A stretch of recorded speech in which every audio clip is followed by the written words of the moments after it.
degenerate and sick.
Is it time? It is time for us to do what we have been doing, and that time is every day. We'll know in a very short period of time, but it looks like it could be something that will be not good.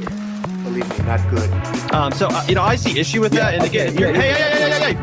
You're not going to be able to insult your way to the presidency. That's not going to happen. I don't know who created Pokemon Go,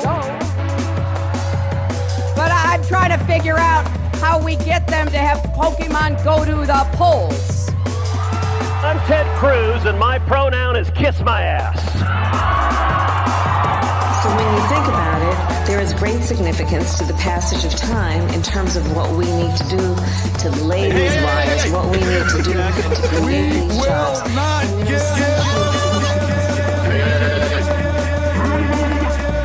America is a nation that can be defined in a single word. I was going to put not good. Believe me, not good.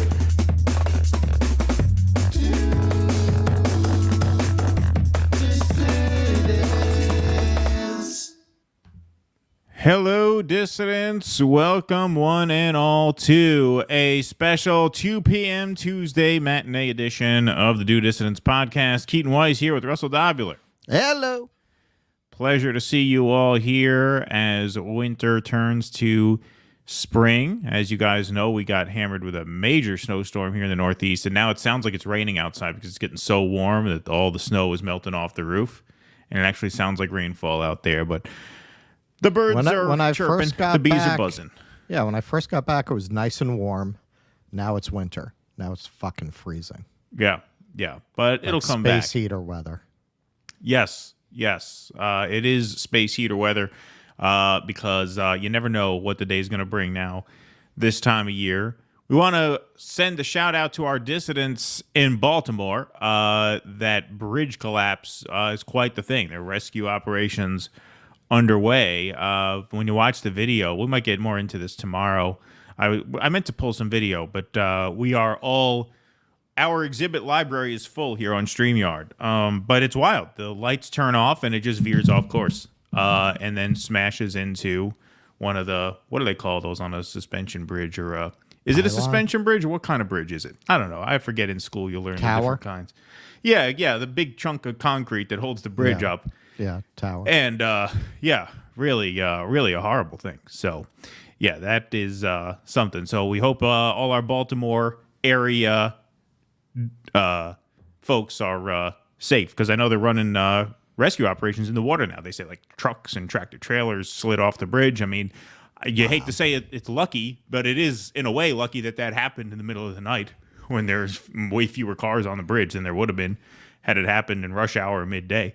Then you're talking about a mass casualty event. I mean, it's not talked about a lot because everyone's focused on planes losing panels. It's well known most ships' captains are drunks. So that's something maybe we need to address as a nation. Less drunk ship captains. I wrote a one-man show about a drunk ship captain carrying a tugboat full of cargo. One man comedy. So you were ahead of it. I was ahead of it. You were already trying to address this problem years ago. That is true. I was well ahead of the curve on this issue. That is absolutely true. We got 583 in YouTube, 421 over on Rumble, about 1,000 overall to start the afternoon. That's wonderful. Hit that like button. This is a new time slot, folks, so we got to juice the algorithm for these first few 2 p.m. Tuesday shows to get everybody used to coming over here. So please do hit that like button, hit that subscribe button, hit that follow button over on Rumble. We are without Jake this afternoon, but I am with the help of Jake's trusty Rumble app that he made for us, so I can take Rumble rants. I'll do my best to field every one of them. I should be able to catch them all, thanks to Jake's handiwork here. So if you got those, send those. We do have a couple super chats in the queue already. I'll take this one right off the top because this is a bit of housekeeping. Patrick Donahue, thanks for the €5. How do you get audio only of the podcast, lads? Thanks in advance. Well, you can subscribe to the Do Dissidents podcast free on any major podcast app. So we are on Apple, we are on Spotify, we're on all the big ones. And you can also get a podcast feed when you sign up to our Substack. They have an RSS feed through there. So if you sign up for free, dodissidents.substack.com, you will get an audio podcast of every live stream, the full thing. So that's how you can get the audio shows. Thank you, Patrick. Appreciate that. Hope you're able to catch this one over there in Ireland. Lovely to see you all here. Hoping we can hit 666 before segment 1 so we don't have to interrupt segment 1, but we will see how that goes. 646 strong right now. We have a lot to get to today, this week. Tomorrow, we will be exclusively on Rumble at 2 p.m. in the afternoon, so make sure you guys are subscribed to our Rumble channel, rumble.com/do Dissidents. If you're there watching now, hit that follow button so you don't miss tomorrow's show. Tomorrow is a Rumble exclusive at 2 p.m. Eastern. And so we hope that you could all make it in there for that. There we are. So, there we go.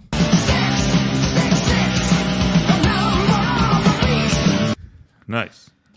Yeah, man. I'm trying to get, I didn't even think. I went to see my man Vin last night, and he wants to go to the Iron Maiden show now. So Motley Jew is trying to get him in there. I didn't even think of asking, because, we're going in November. I didn't even think of asking him because he's moving to New Hampshire. but he will come down for Maiden. All right, so we'll see if we can make that happen. We'll see if we can get him in. You should have come down. Me? Yeah. Yeah, that's true. That's true. Oh, yeah. So we booked a space for our live show. That's pretty much, not officially. Booking we will right after this show. We're booking it this evening. So by tomorrow's show, we should have an event page up where New York area dissidents or whoever wants to make the trip to New York in June. That is our live show. We're going to do a live show June 9th at the Producers Club in Hell's Kitchen in New York City. Fun fact, that building, the theaters in that building are above the old Improv. Remember on Seinfeld, the big yellow sign Improv? That was that you know what? I never even knew that. Yep. I never knew that. Yep, now it's a Chipotle, which is symbolic of the times, assuming it's in business still. I think Chipotle probably made it through the pandemic. They're a pretty successful enterprise. Probably. So I would imagine it is still a Chipotle. All righty, folks, let's get started. But they are really, though, they're the last survivors. Like Midtown was full of theaters. Yeah, no. You had 3 blocks down. They just closed before the pandemic, even the Times Square Arts Center. Mm-hmm. I did shows there. They had like 3 floors of theaters. Like that. It's funny because I don't know how they're staying in business. You go in there, there's nobody in there. Oh yeah, no, it's brutal. Like back in the day, a place like the Producers Club that had like 4 spaces would have just been a constant hive of activity. You would have been going through the hallway, like what you would see in Fame, right? You'd have people stretching, you'd have singers, you'd have dead people warming up. Nobody there, man. Nobody there. I believe it. Well, we will have an event page set up by tomorrow. Looks like where tickets will go on sale. So get them while they're hot, as they say. All right, folks, let's start out with some segments. Big news day on the Julian Assange front. Julian Assange wins temporary reprieve from extradition as UK court asks the US for assurances. So obviously, you all know Russell went to London to cover the Day X hearings. So the court handed down their ruling from those hearings this morning, 6:30 a.m. On the East Coast here of the United States, 10:30 a.m. London time. WikiLeaks founder Julian Assange was given permission by the High Court in London on Tuesday to take his challenge against extradition to the United States on espionage charges to a new hearing.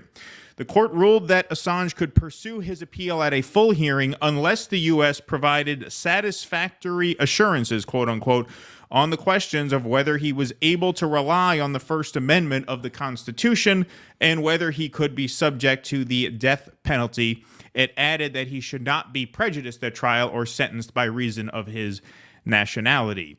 If those assurances are not given, then leave to appeal will be given and there will then be an appeal hearing, the ruling said. If assurances are given, then the parties will have a further opportunity to make representations. A further hearing on May 20th will be held to decide if the assurances are satisfactory and to make a final decision on leave. So he is getting one more day in court at the very least, May 20th. That's if the United States submits these 3 conditions, then it will be litigated whether those conditions are satisfactory. If they decline to submit them, or if it is deemed that those are not satisfactory, then Julian Assange could grant a full next hearing. So at the very least, he has won another day in court, which honestly is more than I thought he was going to win.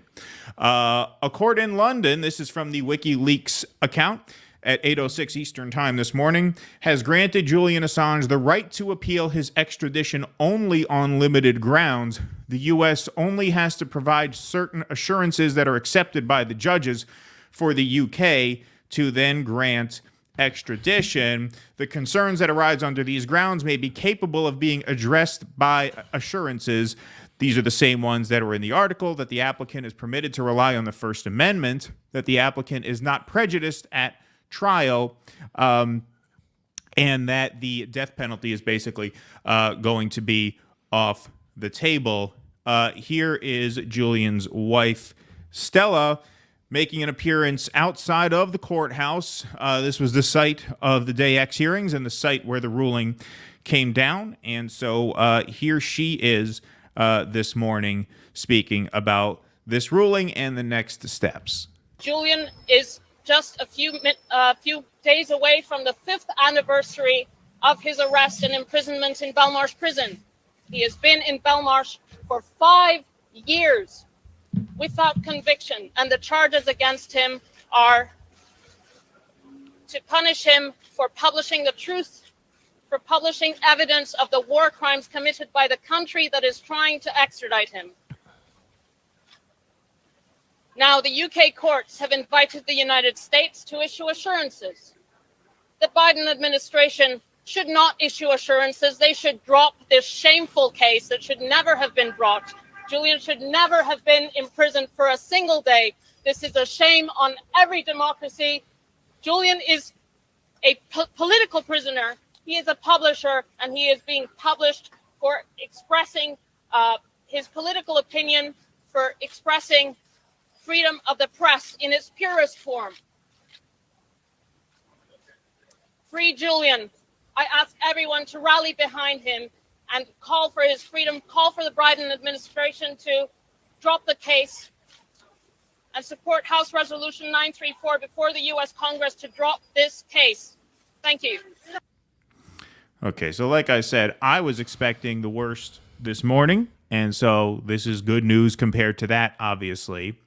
This is also significant in my view in that this is the first time where you've seen publicly the UK court really put the ball back in Joe Biden's court. Now, it's absurd that they have not dropped the charges already, especially when you consider the fact that Barack Obama chose not to prosecute.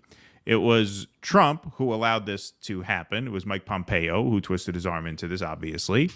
And then once Trump was gone and Biden was back, why wasn't that the end of it? Like, why has this not happened? Biden hasn't had to answer for this at all. And now he's going to have to answer for this because now the ball is very squarely in his court. Now, I understand you could say, well, technically it always was since he took office, but not in this public a way. We heard a report from the Wall Street Journal, which Dave DeCamp at antiwar.com reported on as well, talking about a possible plea deal in the offing. We don't have that confirmed, but there are sources, within Washington who says that, yes, that could very well be on offer. Is Biden going to try and leverage that plea deal against this extradition lifeline here? In other words, is he going to say, listen, take the deal so we don't have to go through this? Because if he takes the plea deal that they outlined in that piece, his sentence would be almost over. He would be a free man shortly after pleading guilty, assuming that reporting is accurate, which we have no reason to think it's not. We can't prove it, obviously. So the question right now is how much pressure will Biden feel to do what is obviously the right thing, which is drop the charges altogether. That's what she said. She's 100% right. That's obviously the right thing to do. But the question now is, given this lifeline, given this 2-month period of time, what happens in the interim? Do they try to get him to make a deal? Does he accept that deal? Does he try to win on May 20th? Are these assurances that they give him going to be satisfactory to the UK court? There's a lot of question marks in the air right now, but relative to the news I was expecting, it's a good day for him. And I know that sounds bizarre to say because obviously what's happening to him is profoundly unjust. But it sounded to me when we interviewed Stella on the Jimmy Dore show in advance of these hearings, it sounded to me like she was not expecting for it to even go this far. It sounds to me like most people were expecting that Day X hearing to fail entirely and he would be on his way to the U.S. for all intents and purposes by now. And he's not. So he lives to fight another day, and now it falls to us once again to apply as much pressure as possible to get these charges dropped. We now have 8 more weeks. So let's get at it again. Well, you know what? I'm not sure what exactly happened in the courtroom at the end, but I talked to her after that last hearing, the last day of the hearings. And she was a little more optimistic. She liked that day what she heard from the judges. I'm not. There was a lot going on. I couldn't get into in depth with her, but that last day she was feeling more positive about the kinds of questions the judges asked and what went on in the courtroom that she had the day before. So it seems that the last day of the hearing, something changed in the judges' questioning and attitudes. So I thought 50-50. That's why, actually, because I got that feedback. Right. But it's kind of a ridiculous ruling, except in that it puts pressure on the Biden administration. Are you really going to pursue this? It puts a spotlight on them. But if you look at the bar that they set, oh yeah, no, First Amendment, we love it. What are you talking about? I got First Amendment wallpaper over here. Send them over. Like, I mean, they're going to discriminate against him because he's Australian. I mean, well, that's ridiculous. That's a pretty easy bar to clear. And then the death penalty, I don't even think that's on the table for these charges. So, they could very easily meet that standard. So it seems, yes, it's welcome that it bought some time for the Biden administration to think about whether they want to pursue this or not. But on its own terms, it's certainly not anything that would keep him from getting extradited. That's a standard they can meet very easily just by saying, yes, that's fine. Sure, but the best possible outcome of those Day X hearings would he would get another chance to make his case. In other words, they couldn't close they couldn't close the door on that as a possibility no matter what. What they were arguing at Day X was he needs another full hearing to argue why he shouldn't be sent to the U.S. Right. And so at best, they would have granted him that. So really, at best, they could have only granted him time. Basically, this grants him potentially not as much time as a full new hearing would have.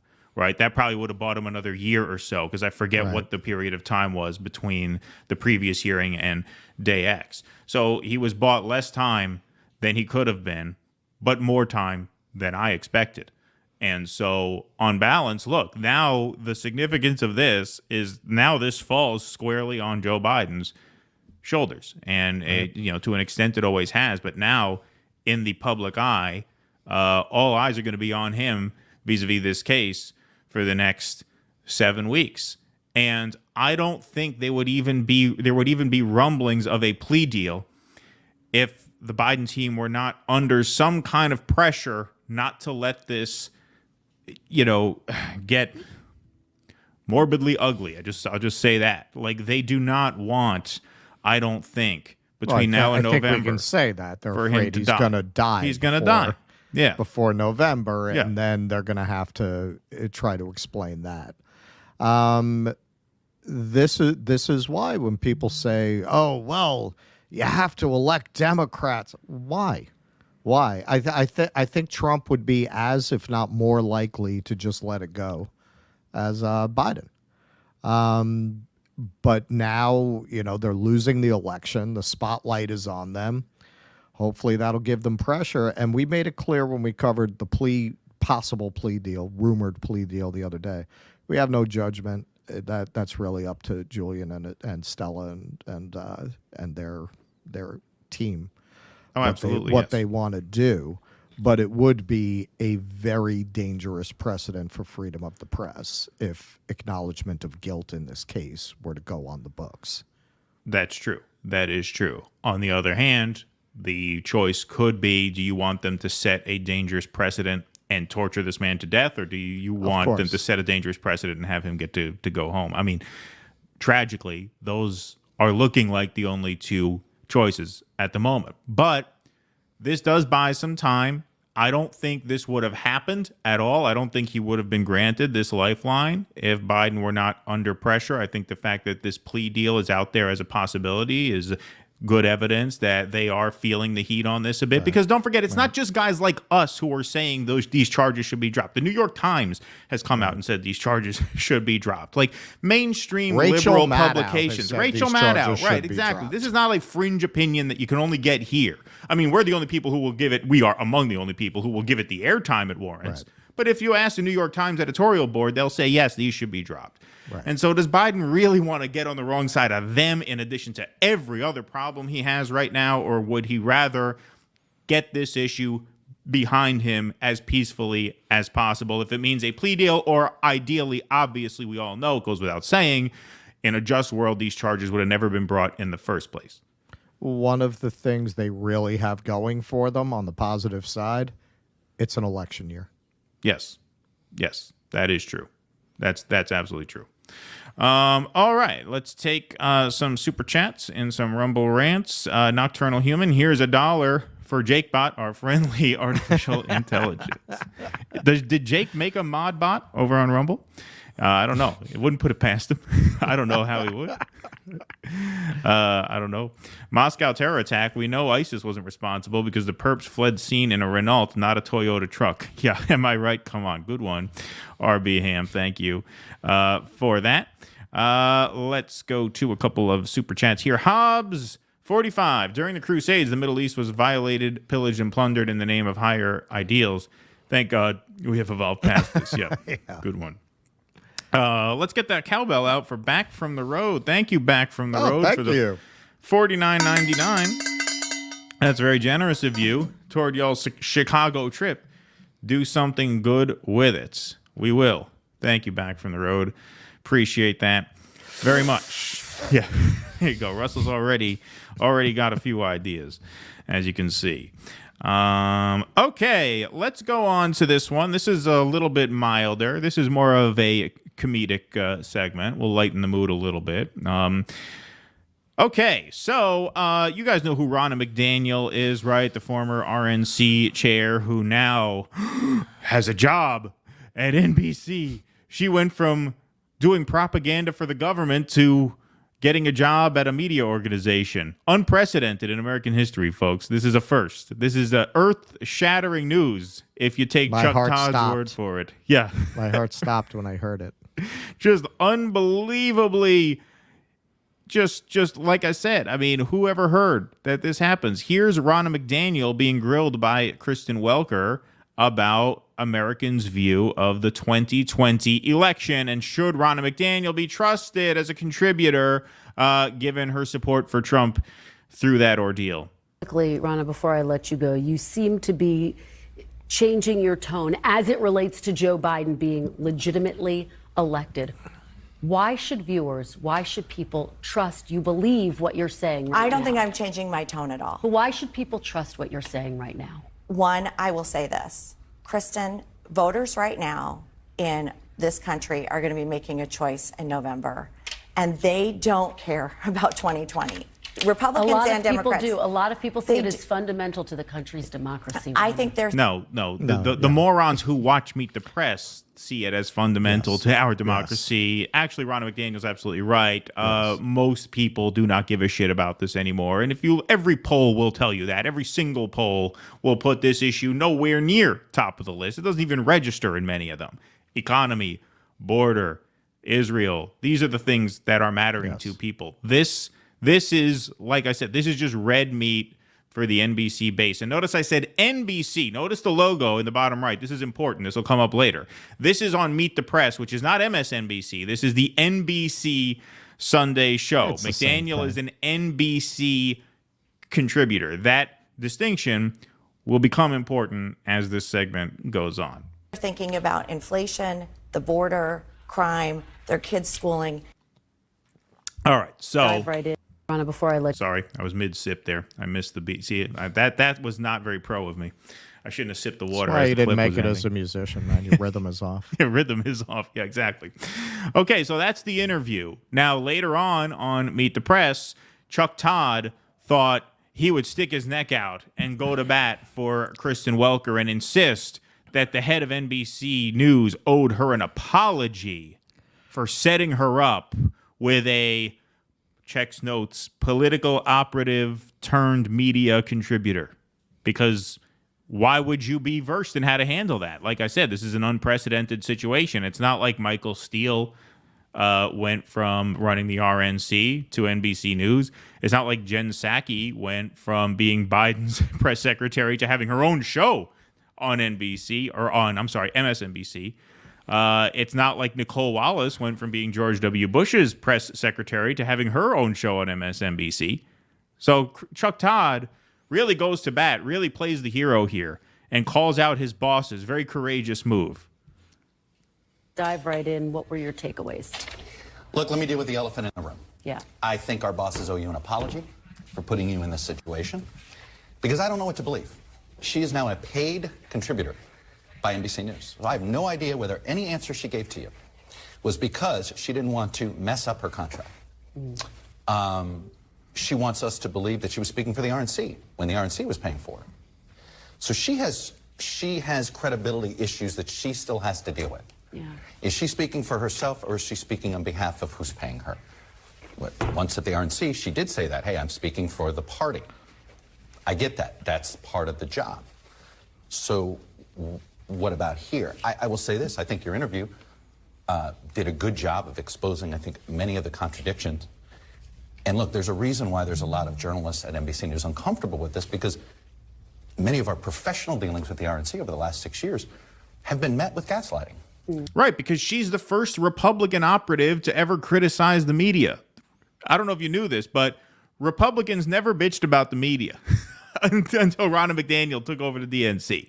No, the lack of self-awareness to even be making a stink about this. Michael Steele, Steve Schmidt, Donna Brazile. Okay, that's not their network, but the whole industry is overrun by former press secretaries and operatives for both the Democratic and Republican Party. You guys are one big incestuous circle jerk of a clusterfuck. You know that. Beautiful quote. No, look, it's common knowledge. This is part of the career believe it or arc. not, there's a German word that means that. Oh, yeah, right, exactly, yeah. This is part of the career arc. Like, you could argue this is the sweetest part of getting a gig in Washington, is that when you're done working inside the party, you get the cushy cable news contributor gig. Like, this is the final stage of it. Like, it's a stand. Everybody gets this. You're a schmuck if you don't get this. And it goes the other way. It goes the other way. Sometimes these people go back out of media, back into government. Right. It's just, it's incredible. Like, the ignorance you have to more believe CIA your audience agents possesses. working there than fucking Langley. Yeah, right, exactly. Well, that's the other part of it. Yeah, on MSNBC, you got all these ex-CIA people, right? I mean, it's just, like I said, the disrespect you have for your audience to be able to make this point and trust that they will not scratch their chin and say, wait a minute, what about Michael Steele? What about Nicole Wallace? Their audience has well earned that assumption. Well, yes, because of course. They've cultivated it. I promise you, my friend Sidney Applebaum was sitting there. Yes, God damn it! Thank you, Chuck. Thank you. I was thinking the same thing. Yeah, of course. Have been met with character assassination. So it is, that's where you begin here. And so when NBC made the decision to give her NBC News' credibility, you got to ask yourself, what does she bring NBC News? And when we make deals like this, and I've been at this company a long time, you're doing it for access to audience. Sometimes it's access to an individual, and we can have a journalistic ethics debate about that. And I'm willing to have that debate. And what do you mean we can have a debate about this? Like, it's just, it really is stupefying. Like, it really almost leaves you speechless. Like, if we didn't have to run our mouths about this, it would be hard. I was on Jimmy's show last night, and this came up. And I told Jimmy, I said, hey, sometimes you just got to admit you got nothing. Because it's just so, like, well, how do you even answer this? How do you even answer this? This is just, I mean, you talk about gaslighting. To act as if this is a unique situation that you've been put in. Where you have this former, I've never seen this before, adversarial political operative who's now part of the team, kind of. I mean, she's a contributor. Jen Psaki's a host. She's a host of the show. Nicole Wallace is already a host. had that deal while she was still press secretary. Yes, exactly. Like, it is just so bizarre that he could say this. You told me we were hiring her as a technical advisor to the Republican convention. I think that would be certainly defensible. If you told me we're we're talking to her, but let's see how she does in some interviews and maybe vet her with actual journalists inside the network. See if it's a two-way, what she can bring the network. So I do think, unfortunately. Okay, what I saw her say in that interview was quite accurate, which is that the average American doesn't want to hear about the 2020 election anymore. They're focused on the economy. They're focused on the border. They're focused on the future. Where's the lie? Yeah, well, where's the lie? Like, what did she say that makes you believe what? Because she didn't fucking harikari herself for going along with Trump in 2020. That means she has integrity issues. Oh no! If she did that, they'd bring her in with open arms. Right, exactly. They're good with Liz Cheney. Yes, yeah, that's clearly it. This interview is always going to be looked through the prism of who is she speaking for, right? I think you did everything you could do. You got put into an impossible situation, booking this interview, and then all of a sudden the rugs pull out from under you. You find out she's being paid to show up. It's unfortunate for this program, but I am glad you did the best that you could, and that's why the three of us are on here to try to bolster that editorial independence. Well, I appreciate that. What a guy. What wasn't he retiring from Meet the Press?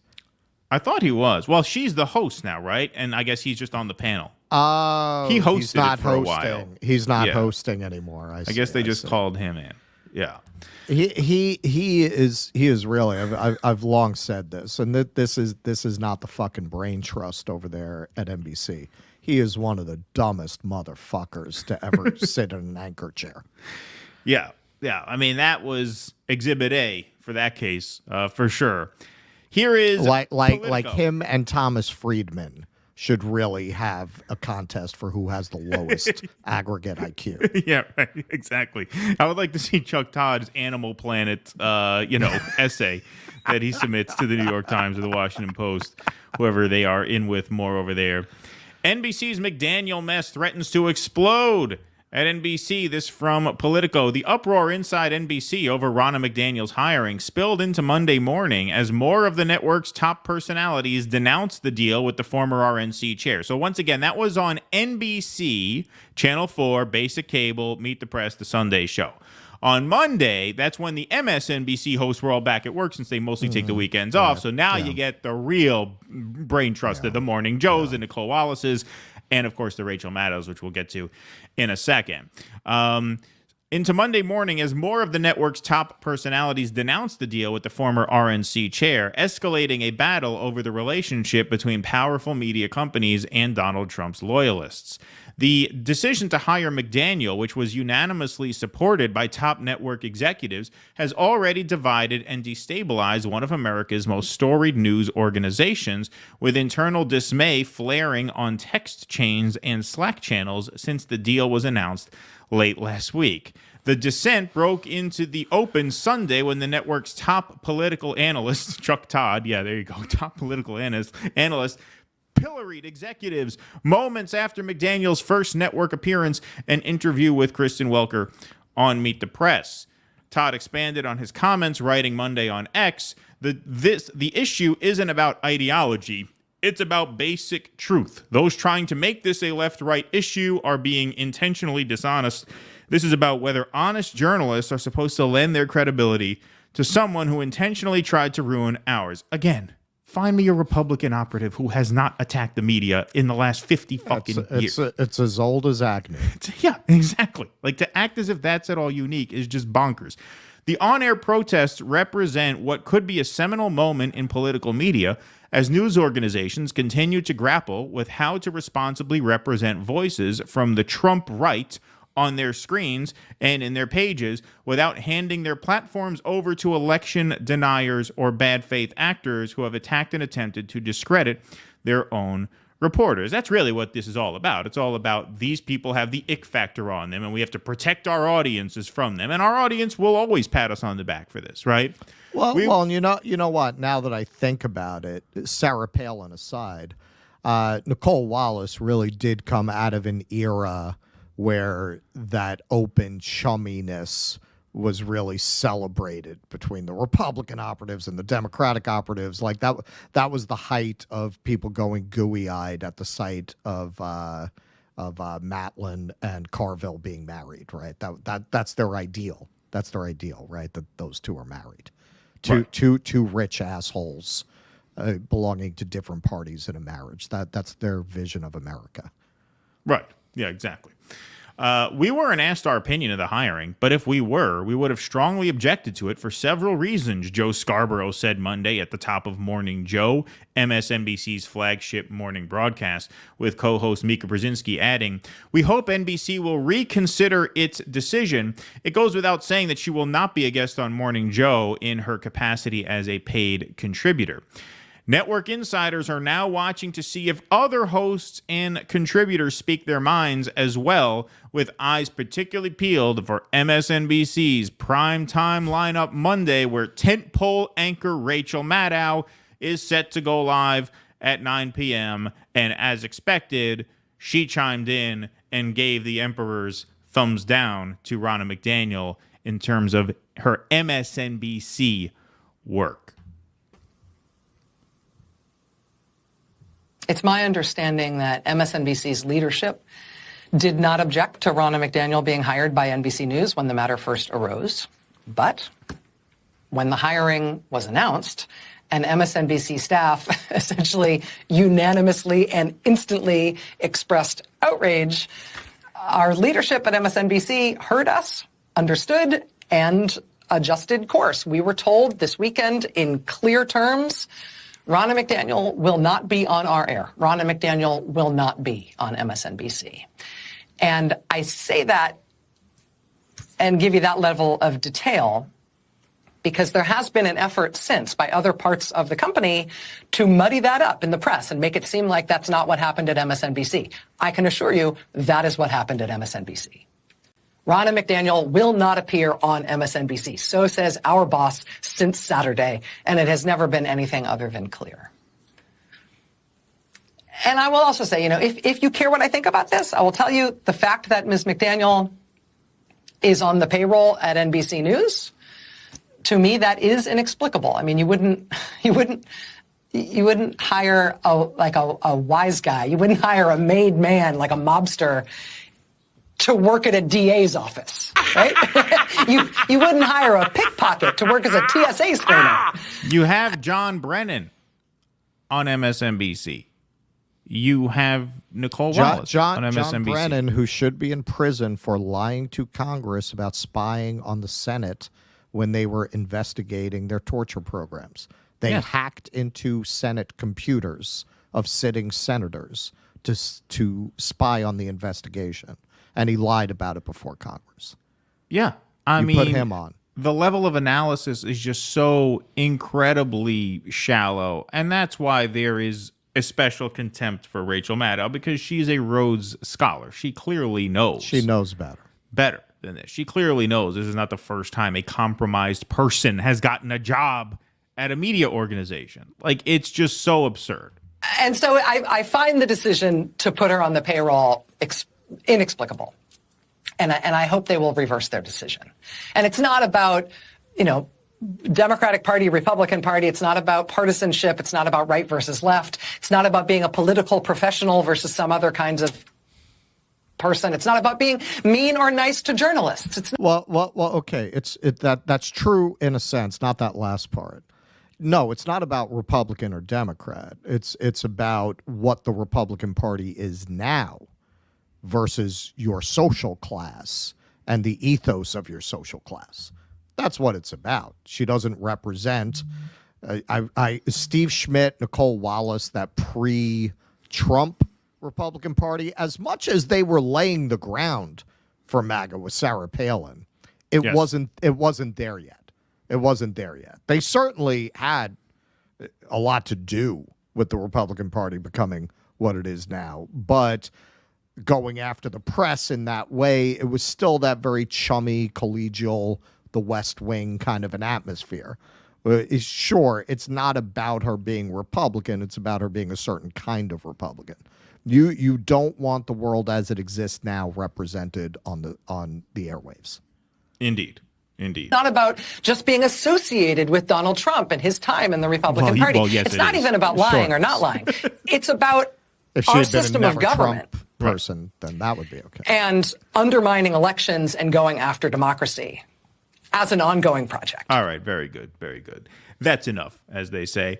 Look, this is a trivial story on the surface, but it's really not. You wonder how you get to a point where you have a 2024 rematch of 2020, Joe Biden versus Donald Trump. You wonder why the choices in this country are as bad as they are. That's why. That's why. Because the people who control who ascends within these two major parties are completely brainwashed by propaganda like that. On MSNBC, it's that. On Fox News, it's something else. Tucker punctured that too much and had to go, right? So now you get the bizarro version of that over on Fox, and that is how you get to a point where, as the world is crumbling around us, we are faced with the same two people who put us in this position to begin with. The brainwashing is unbelievable. The shallowness, the stupidity of the audiences, which have been deliberately cultivated by the mega corporations who own people like Rachel Maddow. That's why you are where you are. That's why we are where we are. Because the audiences of those media programs are the gatekeepers in terms of who ascends to power and who doesn't. And there are other structural pieces in place that make the problem worse. But the reason why no progress is possible within any of these two major parties is because of shit like this, especially the Democratic Party. Yes, Fox News, it functions similarly to MSNBC, but Fox News does not have as tight a grip over the Republican base as MSNBC does over the Democrats. If that were true, Trump would have not broken through in the first place since they tried to stop him. They were against it. People forget that now. Fox was all in against Trump and what he represented. But they saw their audience was going to go in another direction, and in the end, they saw where their bread was buttered.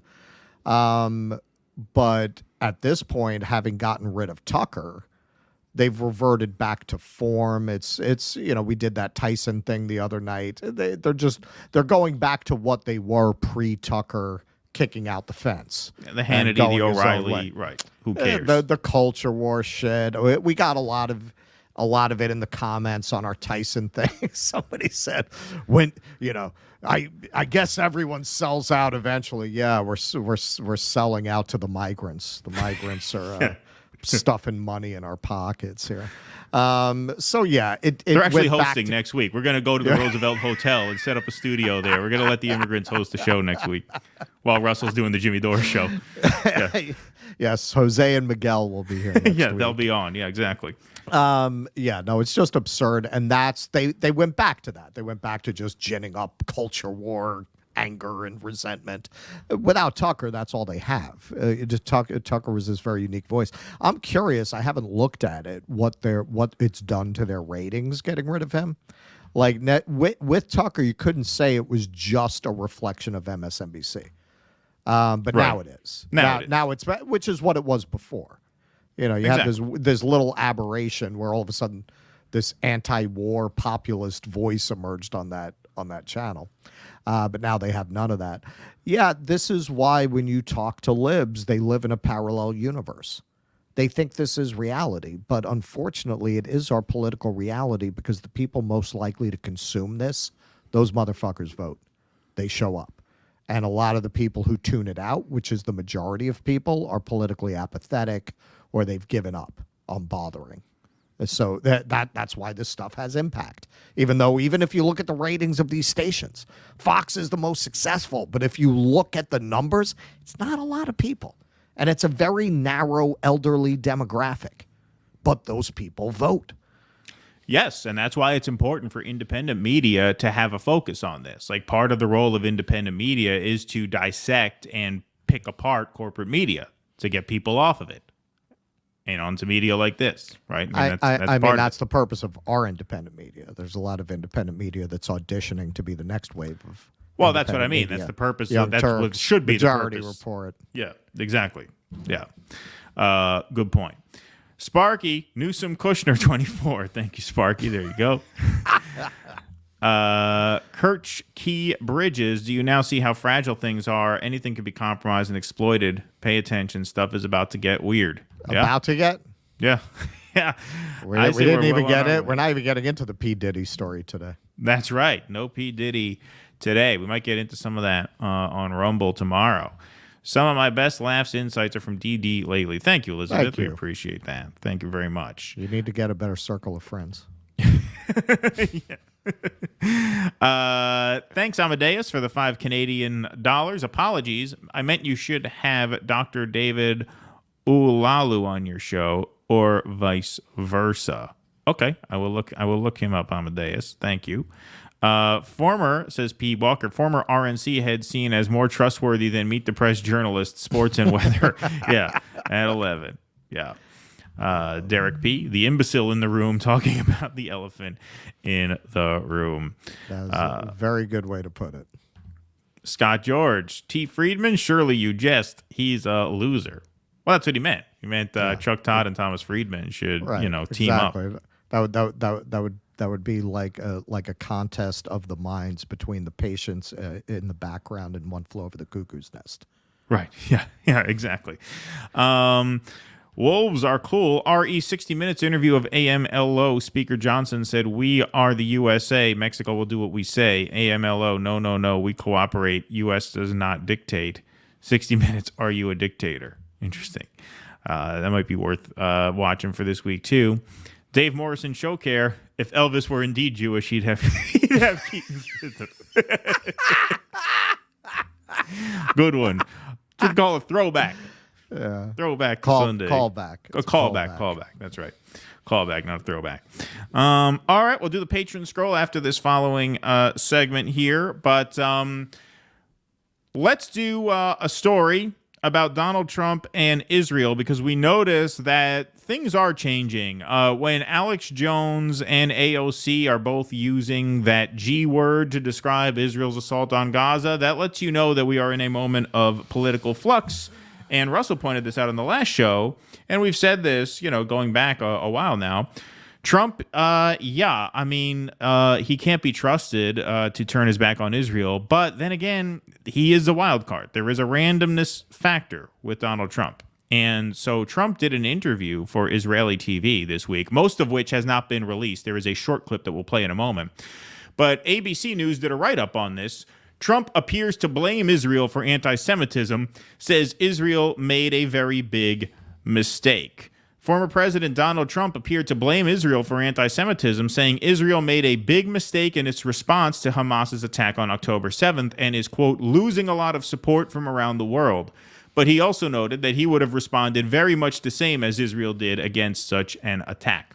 Sitting down at Mar-a-Lago over the weekend with Israeli outlet Israel Hayom, which is owned by the late major Republican megadonor and casino mogul Sheldon Adelson's family. Sheldon Adelson, by the way, is the birthright guy, too. He funds all the birthright trips. Major right-wing Zionist. Yeah, was a major right-wing Zionist, yeah. Trump said, "That's because you fought back," when he was asked how he would deal with a wave of anti-Semitism in the wake of the Israel-Hamas war. Well, that's because you fought back, and I think Israel made a very big mistake, Trump reportedly said in a part of the interview that was released only in text, calling attention to the harrowing images from the war released by the Israeli government. "I wanted to call Israel and say, don't do it. These photos and shots. I mean, moving shots of bombs being dropped into buildings in Gaza," Trump reportedly continued. "And I said, oh, that's a terrible portrait. It's a very bad picture for the world. The world is seeing this every night. I would watch buildings pour down on people. It would say it was given by the defense ministry and said whoever's providing that, that's a bad image." So he's not exactly saying you shouldn't have done it. He's saying you shouldn't have shown it. Right. When Israel Hayom followed up, claiming terrorists are hiding in buildings, Trump reportedly responded, "Go and do what you have to do, but you don't do that." Again, is he saying don't bomb the buildings or don't release video of the bombed buildings? Because the video is going to come out whether the Israeli Defense Ministry releases it or not. We've seen all that on social media. Not all of it is from Israel, obviously. In fact, most of it is not. And I think that's one of the reasons that there has been a lot of kickback. If people didn't see that every single night, I've watched every single one of those. And I think Israel wanted to show that it's tough, but sometimes you shouldn't be doing that, the former president continued. In another part of the interview, released as a part of a 10-minute edited video, Trump warned Israel that it's losing a lot of support from the world and urged it to end the war. Let's go to this video before we wrap the article. That being said, you have to finish up your war. You have to finish it up. You got to get it done. And I'm sure you'll do that. And we got to get to peace. You can't have this going on. And I will say, Israel has to be very careful because you're losing a lot of the world. You're losing a lot of support. But you have to finish up. You have to get the job done. And you have to get on to peace. You have to get on to a normal life for Israel and for everybody else.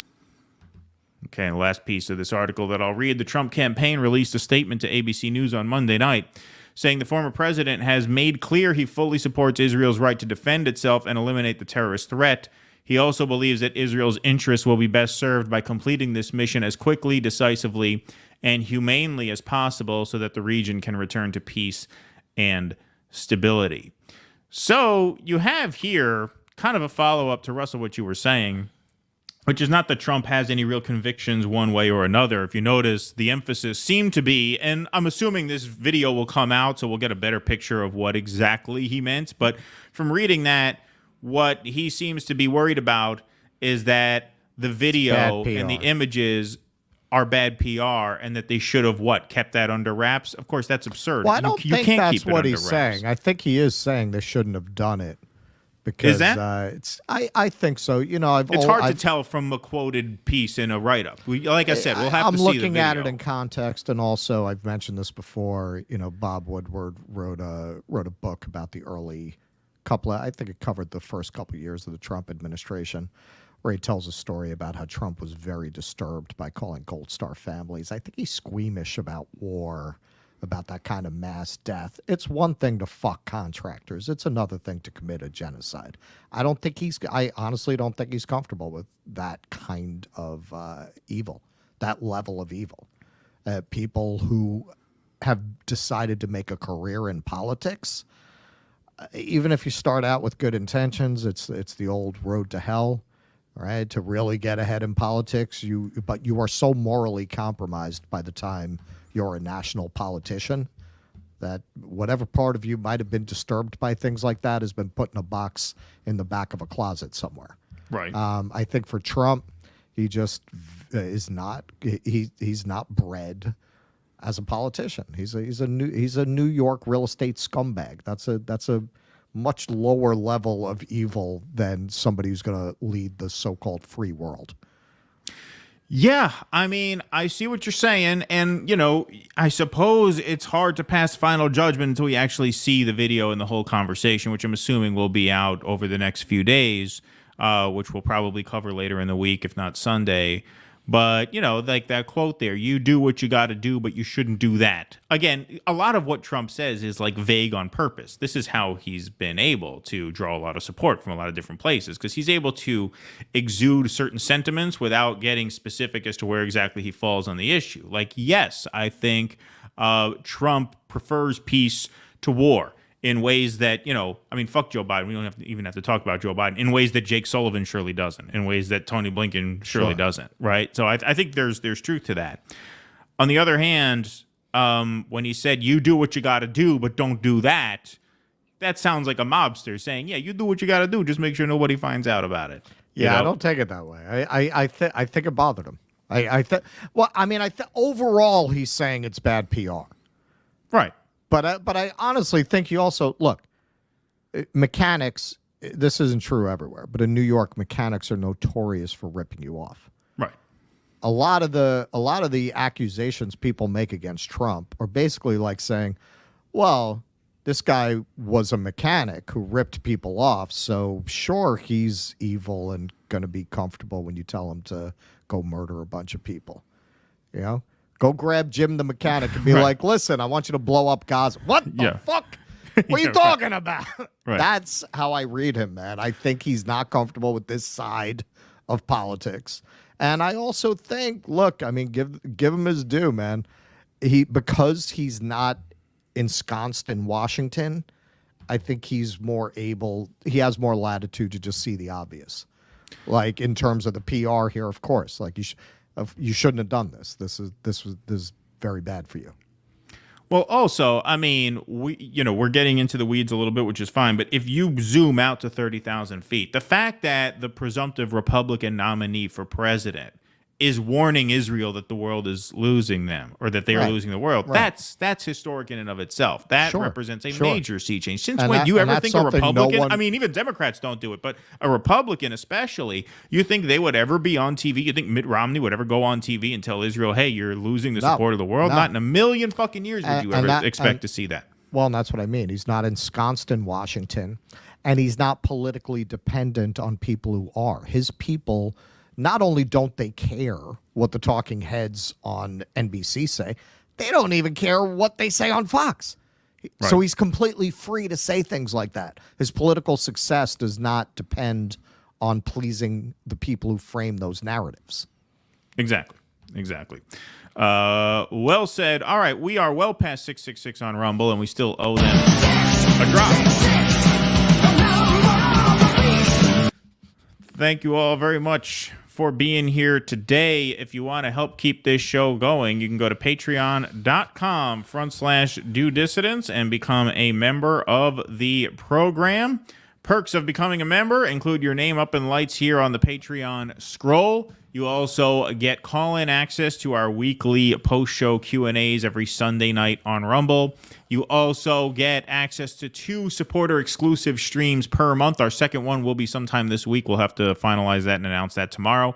But you get 2 bonus shows per month just for members, which are interactive. Those are call-in shows. You get call-in access to our post-show weekly Q&As and your name up in lights here. You can go to patreon.com/do dissidents. You can become a paid member on our Substack at dodissidents.substack.com, or you can go join our locals, dodissidents.locals.com. If you're watching on Rumble, there's almost 1,000 of you in there now. You can hit that bright red join button right underneath the screen, and that takes you to our locals page where, like I said, perks are the same across the board. So for as little as $5 a month, you get all the perks that we mentioned. We got most of your guys' information for Russell's Mardi Gras swag somebody giveaway. was just mentioning that in the chat. Yeah, I'll email you that information, Russell. You know, it was some people, because I was looking over it this morning, because I know you're going to ship stuff out before you leave. Some people gave us their mailing information, but their patron names are not their legal names. So we can't ship it to asshole 63 at 421 Main Street. Whatever your avatar name is. So I did hear back from a couple of you what your names wrong are. Mal did nothing wrong. Yeah, on West 17th Street. Yeah, exactly.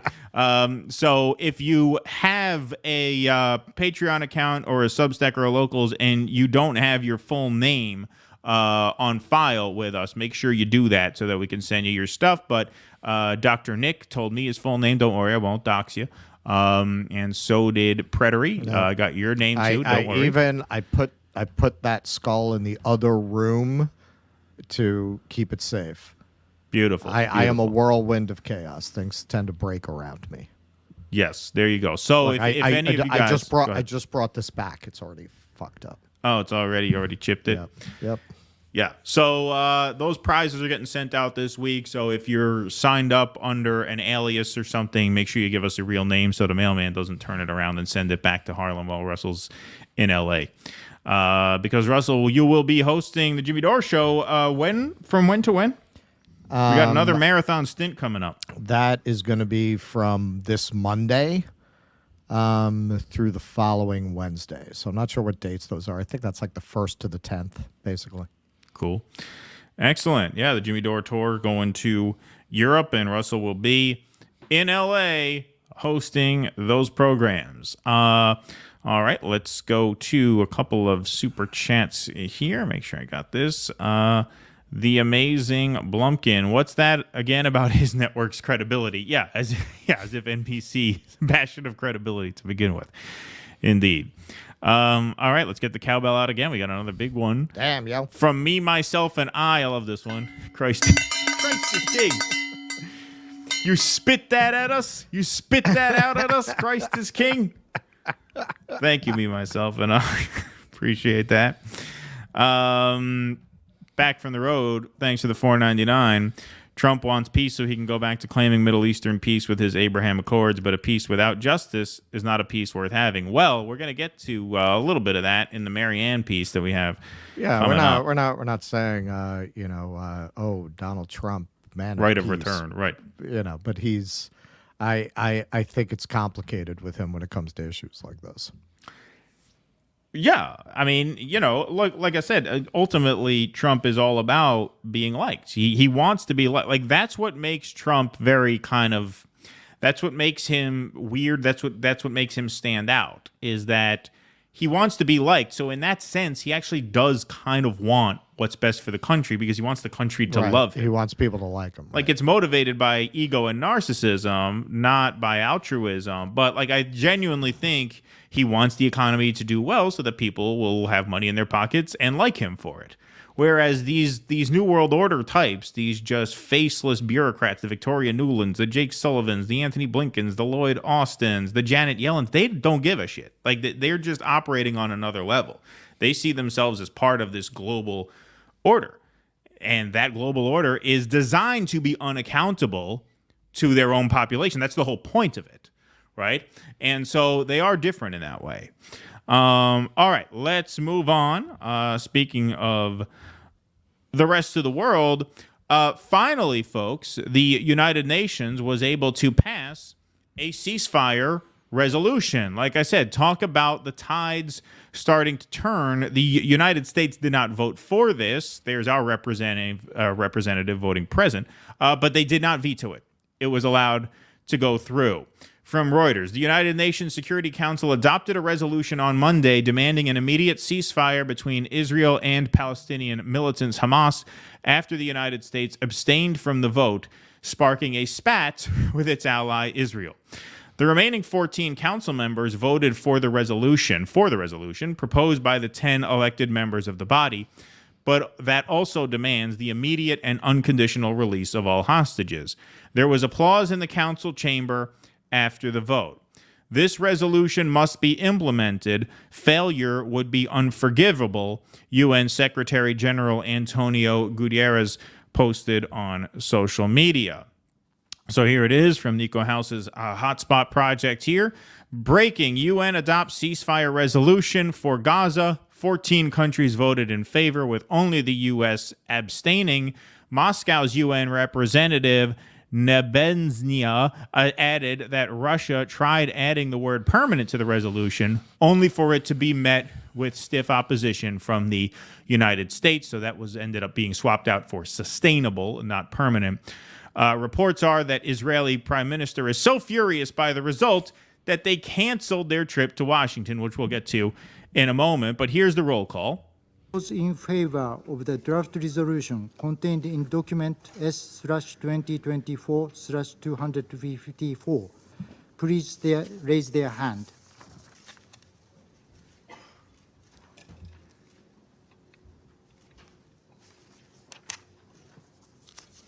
So there she is, not in favor. There's the United States. I forget her name. Those against. No hand raised there. I think isn't her name Token McGinty? Yeah, right. Yeah, that's what they got. Yeah. Abstention.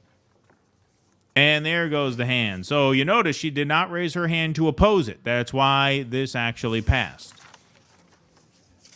She voted absent or present, whatever the fuck they call it. The result of the voting is as follows: 14 votes in favor, 0 vote against, 1 abstention. The draft resolution has been adopted as Resolution 2728, 2024. They did it. And here's the Russian representative explaining how they had to alter it to make it worse so that the United States wouldn't veto it. Received instructions for the vote on the text that contained the word permanent, and we believe that that is of fundamental importance. All of the remaining wording leaves too broad an area for interpretation, which could allow Israel to resume its military operation in the Gaza Strip at any moment following the expiry of the ceasefire, which we today hope will be established. In order to avoid this scenario, we would like to make an oral amendment to the text and return the word permanent in OP1. In so doing, it would read as it read in the previously issued resolution, namely, demands an immediate ceasefire for the month of Ramadan, respected by all parties, leading to a permanent sustainable ceasefire, and also demands the immediate and unconditional release of all hostages, as well as ensuring humanitarian access to address their medical and other humanitarian needs, and further demands that the parties comply with their obligations under international law in relation to all persons they detain. Благодарю вас. All right. Moving on. Breaking, Palestinian representative to the UN Security Council issues a statement there. Listen to his voice. You feel the pain and disappointment in humanity. Here's a video. It has taken 6 months. Over 100,000 Palestinians killed and maimed. 2 million displaced. And famine for this council to finally demand an immediate ceasefire. A vote for humanity to prevail, for life to prevail. 6 months, 100,000 killed and maimed to get what is ultimately, as we will hear later, a non-binding resolution from the UN. Binding, non-binding, they're not going to stop either way. So that question is almost obsolete anyway, or almost it's sort of an irrelevancy when it comes to the actual situation on the ground. Obviously, there are other factors to keep in mind moving forward. Thank you, Tara Bright. Linda Thomas Greenfield, that's her name. Russell, you were close. Yeah. That's what I said, isn't it? Yeah, right. That's what he had. Israel cancels Washington visit after U.S. allows UN Gaza ceasefire resolution to pass. So here comes the shit fit. Tensions between the United States and Israel were exposed on Monday when Washington stood aside and allowed the UN Security Council to pass a resolution calling for an immediate ceasefire in Gaza. The U.S. decision to abstain on the vote prompted Israel's Prime Minister, Benjamin Netanyahu, to cancel a scheduled trip to the U.S. by 2 of his top advisors, two Israeli officials said. Yeah. You know, I'll get to it in a second. Israel's national security advisor, Tzachi Hanegbi, and Ron Dermer, a member of the war cabinet and close advisor to Netanyahu, had been scheduled to travel to Washington on Monday night to discuss the offensive and U.S. alternatives, but the visit was canceled after the vote. You know, the conspiracy theorist in me tells me that Biden let the resolution go through just so they wouldn't come. Because, I mean, you would have had fucking chaos in the streets with them. Could you imagine the protests that would have happened while they came to Washington? Yeah, and also he really doesn't like Manischewitz. Yeah, that's true, too. Yeah. National Security spokesman John Kirby offered a fuller response to Netanyahu's decision to cancel the delegation, saying the U.S. was disappointed by the decision to cancel the trip. We're very disappointed that they will not be coming to Washington, D.C. to allow us to have a fulsome conversation with them about viable alternatives to going on the ground in Rafah, he said. Plus, do you know how much it costs to ship a pastrami and corned beef kit from Katz's Deli to the White House? That's not cheap. It's $120 just for the food. Then you got the shipping. Then you got all that. What, that's free? Come on. I know we just passed a spending bill, but come on. Come on. What, we made of money? We didn't account for pastrami in the spending bill. You guys are like a fucking lemur. You left out the pastrami. I was all excited to tell you about how Thomas Friedman thinks you're a fucking lemur, and you didn't come. I was going to share that article with you. I was looking forward to that. I thought you might get a kick out of that. State Department spokesperson Matthew Miller called the cancellation surprising and unfortunate. One U.S. official told CNN that scrapping the visit was an overreaction that most likely, reflects Netanyahu's own domestic political concerns. Netanyahu did not communicate directly with Biden over the decision, and the president has no plans to phone Netanyahu to discuss the matter, the official said. AIPAC complains, we are disappointed that the administration failed to veto a resolution adopted today by the UN Security Council that fails to acknowledge that Hamas is to blame for ongoing hostilities and could stop the fighting by surrendering and releasing all the hostages. Moreover, any pause or temporary ceasefire must be directly contingent upon the release of the hostages. Peace is not only possible when Hamas is peace is only possible when Hamas is either defeated or surrenders and releases all the hostages. Once again, there was already a full hostage exchange on the table in exchange for a 4.5-month ceasefire, which Netanyahu said was not realistic. Here they go. Now the Zionists fully turn on Biden, right? This is how loyal they are, right? Well, this is why we were talking about this last week. I mean, what did the Zionists do? Did they wind up voting for Trump? Of course they're going to vote for Trump. Of course. Even a lot of the Democrats. Because they are the black square in the profile people. There is almost 90% overlap between Zionists and trans flag posting people. Yeah. So what do? They go vote for Trump? He's supposed to be the great Satan. These are the exact people who have been sharing all the Trump memes for 5 years. Well, some of those, might be in a bind. I mean, Mike Rappaport said, do I vote for Pig Dick Donald Trump? Right. But the ones who are, not the virtue signaling libs, they're going to all turn to Trump. Dr. Eli David, all of a sudden now, so today Biden decided to sacrifice U.S.'s closest ally to appease a bunch of Hamas supporters in Michigan. It won't work for him. The latest poll in Michigan, Trump 50, Biden 42. Of course, what this guy does not mention. That I actually agree with. I don't think you're going to win them over with this. No, but that's what he's saying. What he's saying is today Biden decided to sacrifice U.S. closest ally to appease the Hamas supporters in Michigan. Right. He's trying to put out there that this poll is a result of Biden not being pro-Israel enough. That's clearly the propaganda angle that he's gunning for, which is, of course, ridiculous. Oh, I see. Because this poll was not taken in the 4 minutes between when they announced. This cost them votes. This cost them. I mean, it cost them votes probably in New York and California. Sure. But in Michigan, he's losing because he's too pro-Israel, not because he's anti-Israel. But now, look, now they are trolling him. Trump 50, Biden 42. They turned on Biden in a second. This is why we said last week in these negotiations with Netanyahu, he's got no leverage because he's basically a lame duck president. You don't have leverage if you're a lame duck, if you're on the way out. So now here they are, piling on, right? John Kirby on the UN ceasefire resolution. Regardless of the UN votes, Israel can continue what it is doing in Gaza. Here's John Kirby. That's just the decision by Netanyahu not to send an Israeli delegation this week.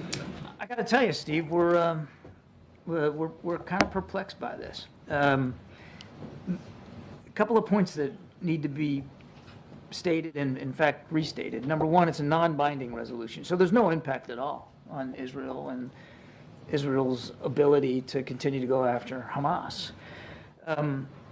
Number two, as I said in my opening statement, it does not represent a change at all in our policy. It's very consistent with everything that we've been saying we want to get done here.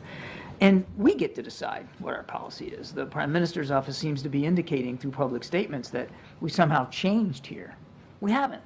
And we get to decide what our policy is. It seems like the Prime Minister's office is choosing to create a perception of daylight here when they don't need to do that. So again, no change in our policy.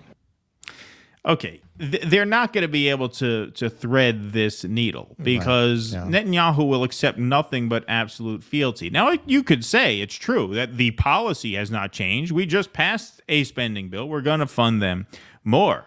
But clearly something has changed. Well, that's not in that spending bill. I mean, we want to. Oh, that's right. The 1.2 didn't include There's the separate bill that Johnson's refusing to bring to the floor that McCall said they made a secret deal that it's coming to the floor. That's right. Yes. Thank you for catching that. But what I mean is Biden still wants to give them the money. They're not cutting them off. Right. Sure. Thank you. But clearly there has been a change because you were vetoing all of these and now you're not. AOC was afraid to say genocide, and now she's not. Cori Bush was afraid to say genocide, and now she's not. Clearly, something is happening, and it's all leading up to this Rafah invasion and, of course, this continuing timeline of starvation and of famine. There's a story we're going to do tomorrow. Israel's not going to let aid in through the north now. And so, like, Biden is not going to be able to walk and even this as line. this is It's happening, impossible. It's impossible. They just cut off $200 million in funding to UNRWA at this very moment, at the same exact time. So they're trying to have it both ways. But they can't, because Netanyahu will not accept that. And the American people are increasingly not willing to accept it either. Yes. It's just going to fall apart. It's just going to completely collapse. There's a little anecdotal, but I have found that the observations of our audience in this regard usually track my own, so I think I'm probably right.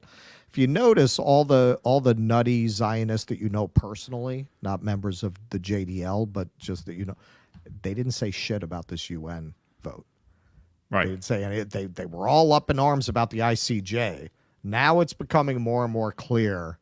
Yeah, you really don't want to connect yourself publicly with what's going down over there. Like even the Zionists are starting to be, yeah, I'm just not saying anything about this. But as far as we go, the idea of Israel asserting itself in that way, you don't exist without our funding. You literally don't exist. If we stop funding Israel tomorrow, what's going to happen? I mean, you're gonna have eventually the Muslim countries around them will get their shit together and take them out, and they'll fight, right? Right? If they know that the bodyguard doesn't have their back anymore, there's going to be the biggest asshole in prison who kept being a fucking asshole because they were paying the biggest guy on the block to protect them. Right. As soon as that guy's gone, you're in a lot of trouble. So the idea that we even feel like we have to tell them to go fuck themselves, which of course we won't, because we want the aircraft carrier in the region. Even on that level, look, taking the human element out of it, we have plenty of countries in the neighborhood in our pocket in the event that we have to go in there. We don't fucking need Israel on that level. And I'm not supporting that militarism. I'm just saying, even if you're coming at it from that angle, is the juice really worth the squeeze of destabilizing this entire region and having, who is it that said, they always say we need Israel to protect us from our enemies in the region. Yeah, well, that's obviously But before absurd. Israel, we didn't have enemies. Yeah, in the region. that's one of Sparky's quotes. Right. So, oh yeah, Sparky originally said that. Yeah, Sparky sends that's that to Sparky's us. quote. Yeah. So fuck them. Like let them. They're going to come back at us and say, "Oh, well, we're offended." Okay, so go get your fucking shine box. You're so offended. Fuck you. Right. Well, this is the thing. Well, this is why the United States has a certain amount of power, but this is why they feel they have a certain amount of power over us. The aircraft carrier, right? Right. But do you need it? Do you really need it? Well, I mean, maybe not. Maybe not. It depends. I mean, that is part of the cruelty. We don't have bombers that can. And again, I'm not supporting this. I'm just saying. Suppose you're looking at it like Jake Sullivan. Okay, what we can't put bombers in France? Like we can't fly from France to that area? We really need Israel?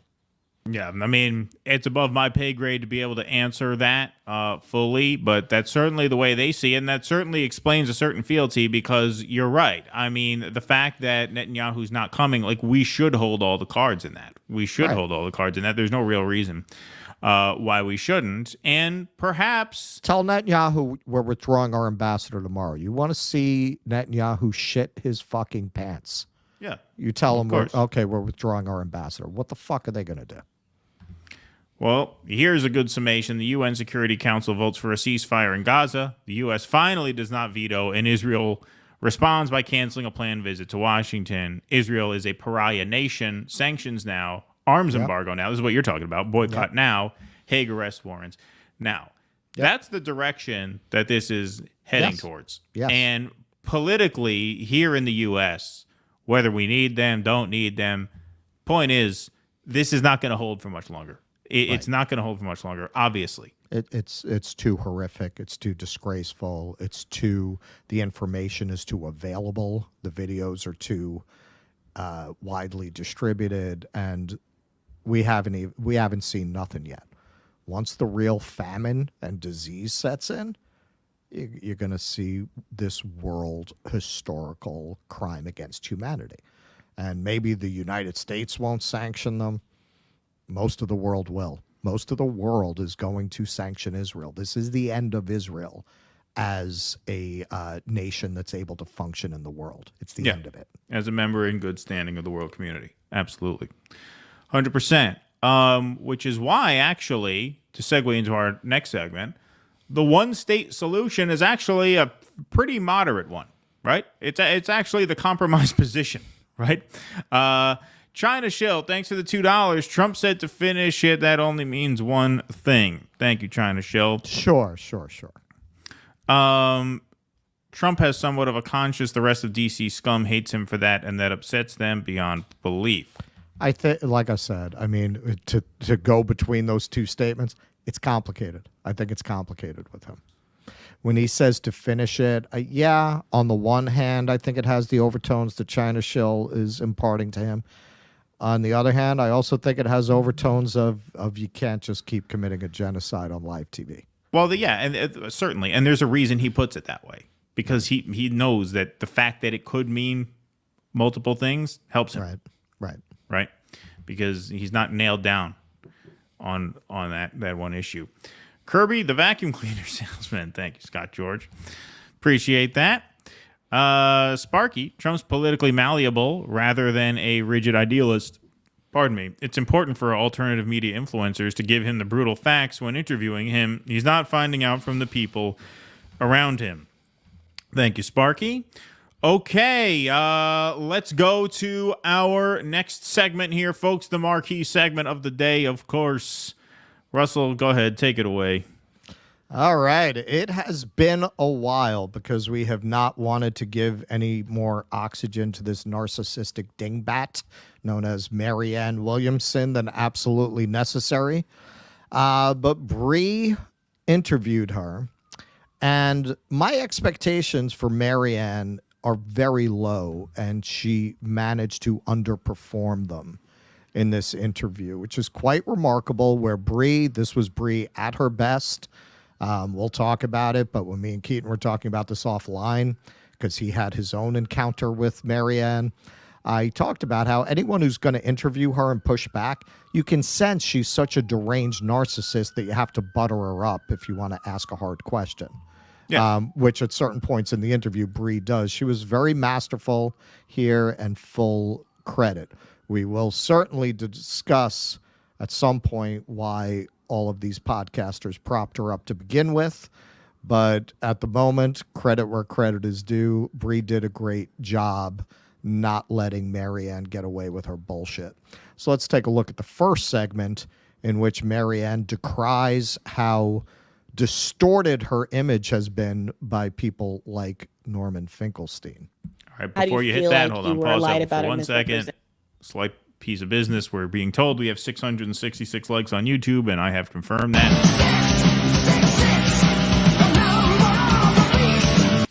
Woo! Beautiful. When we go to the concert, I'm going to live stream when they play 666 Number of the Beast. We've got to stream that to X. There you go. Okay, so getting back to the matter at hand, let's hear Marianne's deflections. How do you feel like you were lied about or misrepresented? Well, let's say your friend Norm Finkelstein. I would be willing to bet $100. He's never read my books. Marianne Williamson is an airhead. I really wish Marianne Williamson, I'm sorry, I'm getting sick of this. I wish she would just shut up. Yeah, there's been this image of me as intellectual lightweight from somebody, like I said, who hasn't read my books. There's a term, and hasn't come up to hear me speak. There's a term, what is it? Contempt prior to investigation. So I take 100%. Okay.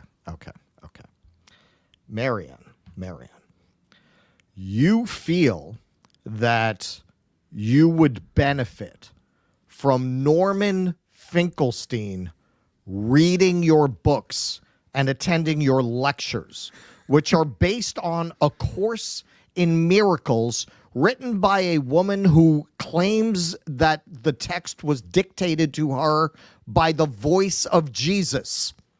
You feel that that is what would disabuse Norman Finkelstein of the notion that you're a lightweight and an airhead who has no business opining on the situation in the Middle East. Is that your contention? Is that what you're claiming here? If I wanted to know which flavor incense to burn after an early lunch at the Chinese buffet in my bathroom, I would happily defer to the expertise of Marianne Williamson by reading one of her books. Marianne, you should be thanking your lucky stars, as you probably do already, every day that Norman Finkelstein has not bothered to read one of your books and rip it apart in one of his interviews, as he certainly would. All right, so moving along. So I take 100% responsibility for my own experience. We even had somebody who'd infiltrated the campaign. I was afraid I couldn't get rid of that person because I thought the press would go nuts. I should have just done it. When you say infiltrated, from where? Can you? Well, I'm not going to go into it, but I will tell you this: there are political hitmen. There are political operatives who infiltrate campaigns like mine. But what? Okay.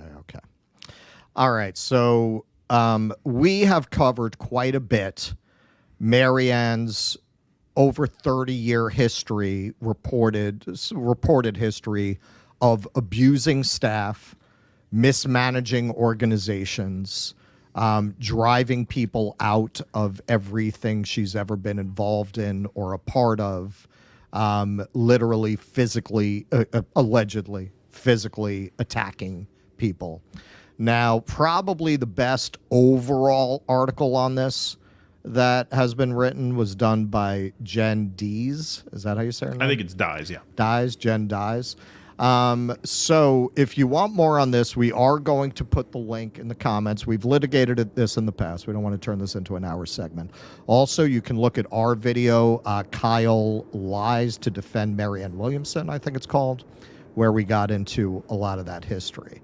And just so you know, the last real breaking story on this, which inspired this article, was 7 of her staffers anonymously wrote a letter begging people not to get involved in her campaign because of the abuse that they suffered. And also, as this article gets into, they all said straight out, she's just looking for another audience because the Oprah appearance days are over. She's not able to tap into those large audiences anymore. So she's trying to tap into the political audiences by running essentially a book tour disguised as a campaign. If you want to know why she unsuspended her campaign, that's a pretty good explanation for it. Like, for what reason? Biden has the delegates. What do you think? They're going to flip to you? So what is she doing it for? It's to keep herself out there. So presumably, we don't know.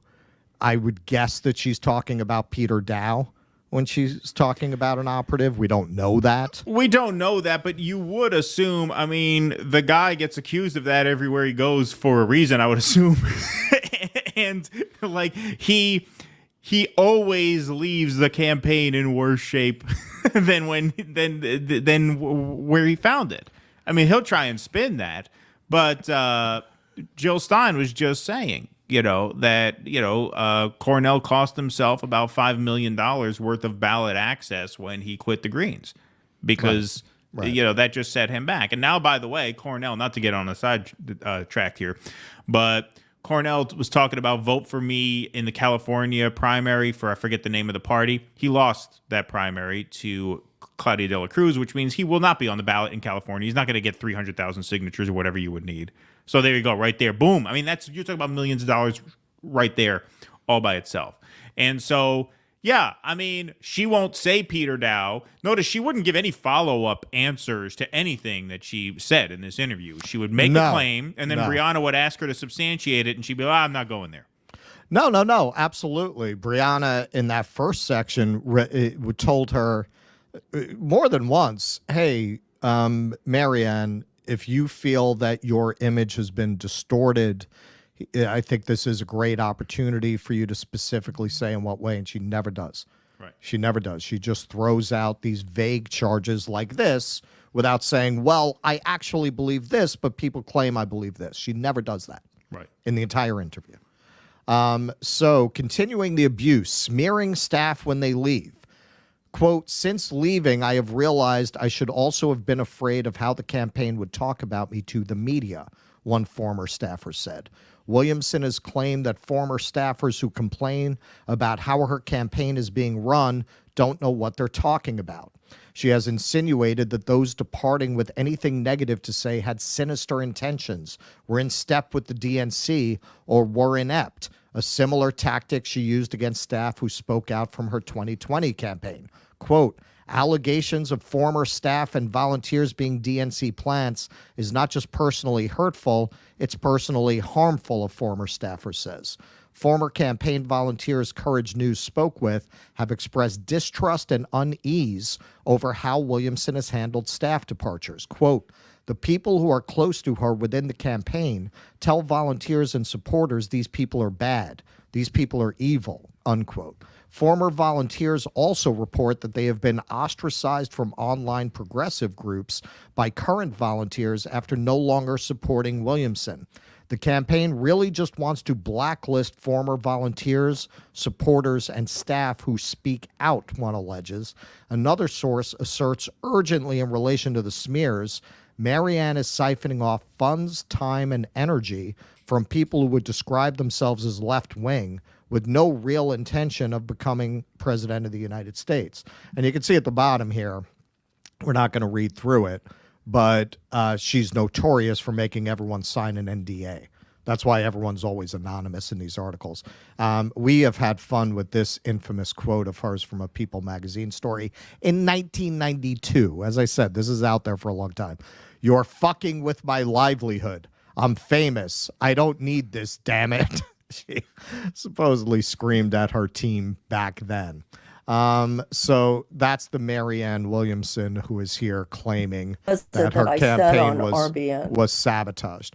All right, so then hold on while we're paused on this, because if we're gonna talk about the staff abuse stuff, I just want to say, because it does come up here, as someone who has spoken to her myself, not as often or for as long as Brie, obviously, but in this interview, as we're about to see here, Briahna presses her time after time, and you notice part of what drags this interview out is that Briahna rightfully feels that she has to walk on eggshells around her and couch every criticism with a compliment. You have to constantly flatter her. You have to constantly, try and relax her a little bit, because if you criticize her directly, it's not, it doesn't surprise me that she has been credibly accused of throwing phones at people and, slamming car doors and lashing out.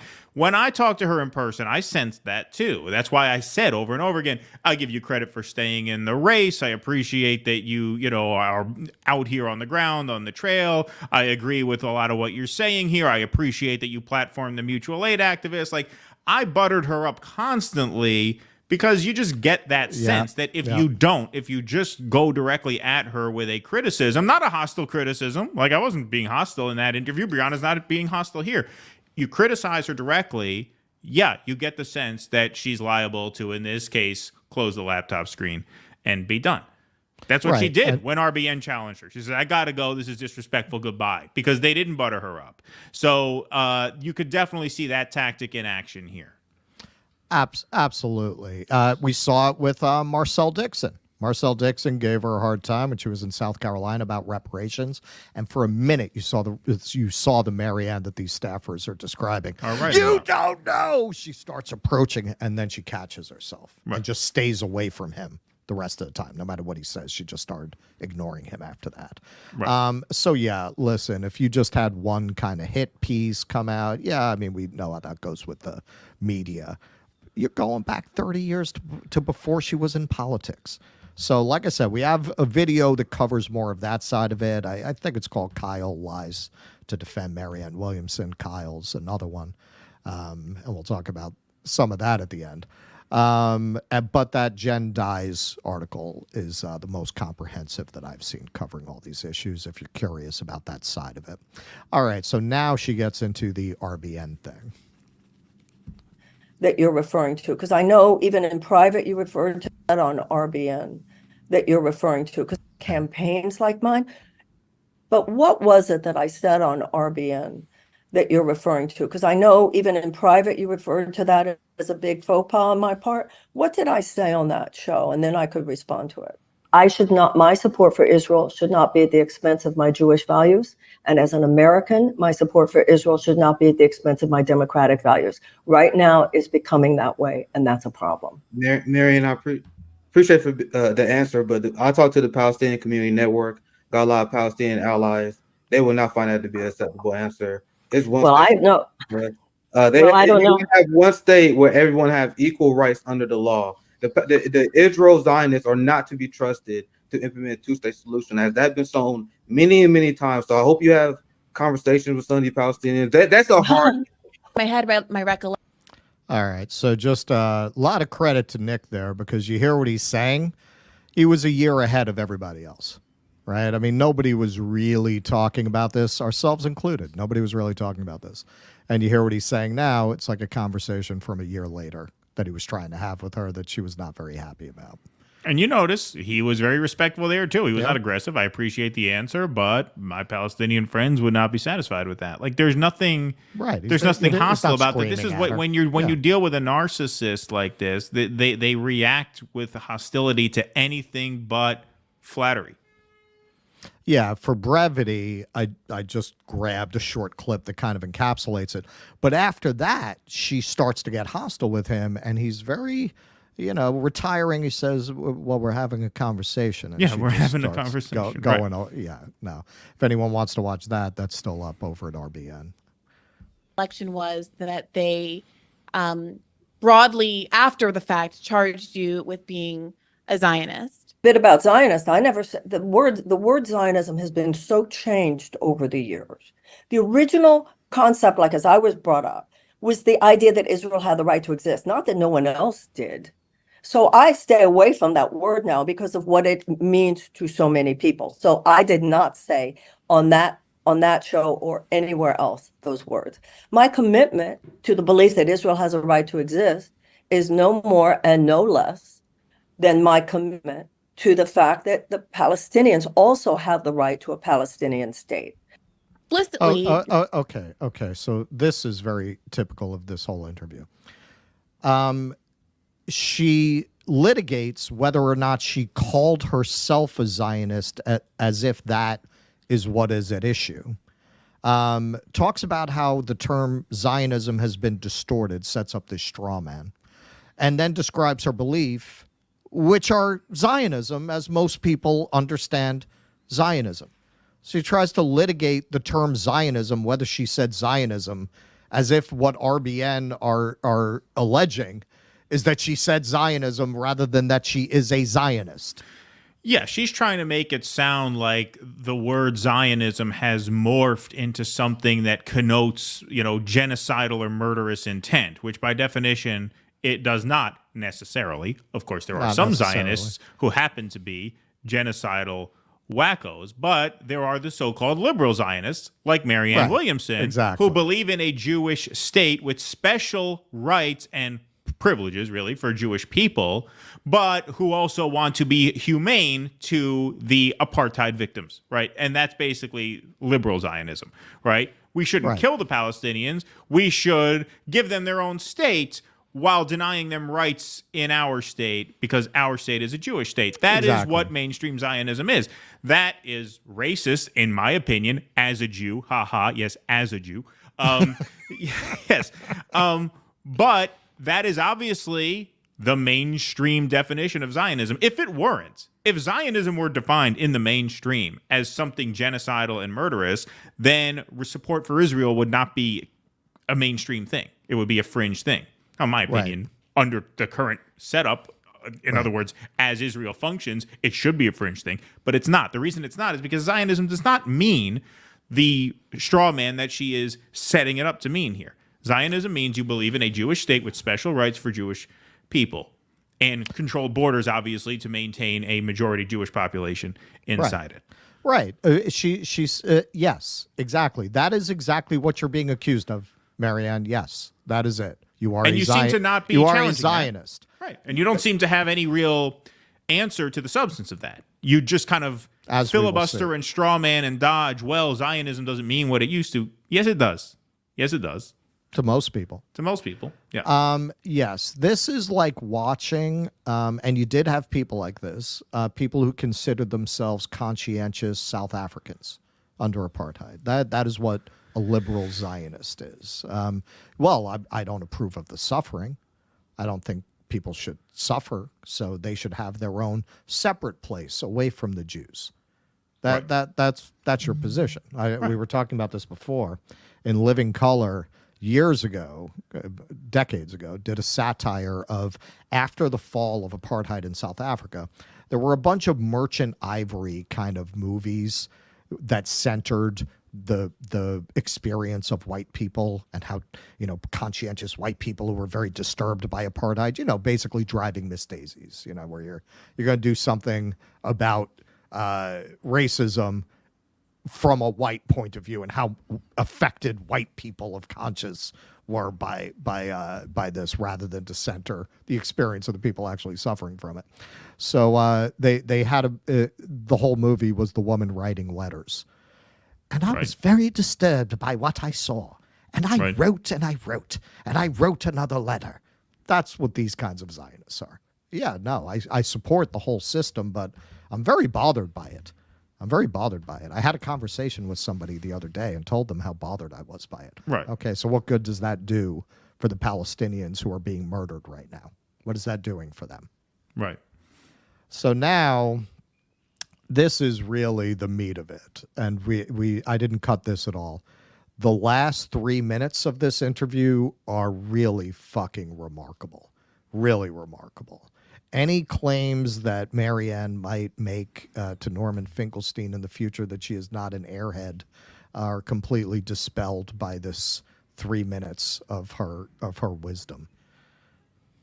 Netanyahu and others have said the problem is that if there is a right of return, the population balance skews it so that it is no longer a Jewish state, right? So how do you negotiate that maintaining a Jewish state requires the exclusion of non-Jewish people, regardless of their rights to return to their homeland? And how do you parse that without understanding that is what people are objecting to about the nation of Zionism? Not the idea that Jewish people can move the way everyone should be able to move. Objecting to. We have I'm sorry? Not the only thing people are objecting to. And there's a lot. Why do you say that? Because it's not. Because it's absolutely not. And there's a lot of land to talk about where. Okay. That is Marianne in a nutshell. She's implying anti-Semitism, but she won't answer it. She won't actually say it because these liberal Zionists really, really are hesitant to openly state that they believe being anti-Zionist is anti-Semitic. So she drops the implication, and Bree, she was great here. She doesn't let her get away with it. She pushes because it's not. That's her answer. Because it's not. It's absolutely not. Well, let's reward Bree's skills by playing the video so that she doesn't have to live with this image of her, this freeze frame, for much longer. Absolutely. The Israelis should not be there. Those settlements should not exist. There should not be Israeli occupation of the West Bank. So you're talking about the right of return in a way that I'm actually not going to go into because that's the kind of thing that needs to be negotiated. And I do remind negotiated you how? You're not going into it because you're a fucking coward. That's why you're not going into it. It's the same reason why Dean Phillips, well, to your credit, Dean Phillips will basically come out and say, no, he's against the right of return. So actually, Dean Phillips is less of a coward than you. More of a scumbag than you, but less of a coward than you. So there you go. Anyway, we'll keep going. Of Israeli population is Arab Palestinian. A Palestinian. And what? Okay, I need to knock this down every time one of these fucking Zionist scumbags makes this equivalency. Those are people who are descendants of, or in some rare cases at this late date, the people themselves who managed not to get driven out in the Nakba. And ultimately, they were given Israeli citizenship. But if you are Palestinian and you are not among this group, you cannot, even by marriage, immigrate into Israel and gain citizenship in Israel. They always use. So why do they allow this 20% Arab population? It's their fig leaf. Every Zionist hides behind it when they get pressed on this. Yes. What if it were 51%? I'm not going there, Brie. Again, she's I'm not going not having this conversation. Look, I'm staying with what we'll do this every 5 seconds, so I promise I'll let it go. But why is she not going there? She's not going there because she does not want to say what she actually believes, which is that, no, a Jewish state must control its borders such that the Jews remain the majority population, i.e., it must be maintained as an ethno-state. Right. That is what she is saying. It is, well, and this just because you say you're not going to go there doesn't mean we don't see through that. We're not fucking stupid. Clearly. And this is what the post-October 7th genocide has forced to the surface. The entire construction of Israel is racist. It is an apartheid state. The very premise of Israel is an apartheid premise. Look, especially from an American perspective, you know, and you're supposed to be liberal, you're supposed to be coming out of the progressive movement.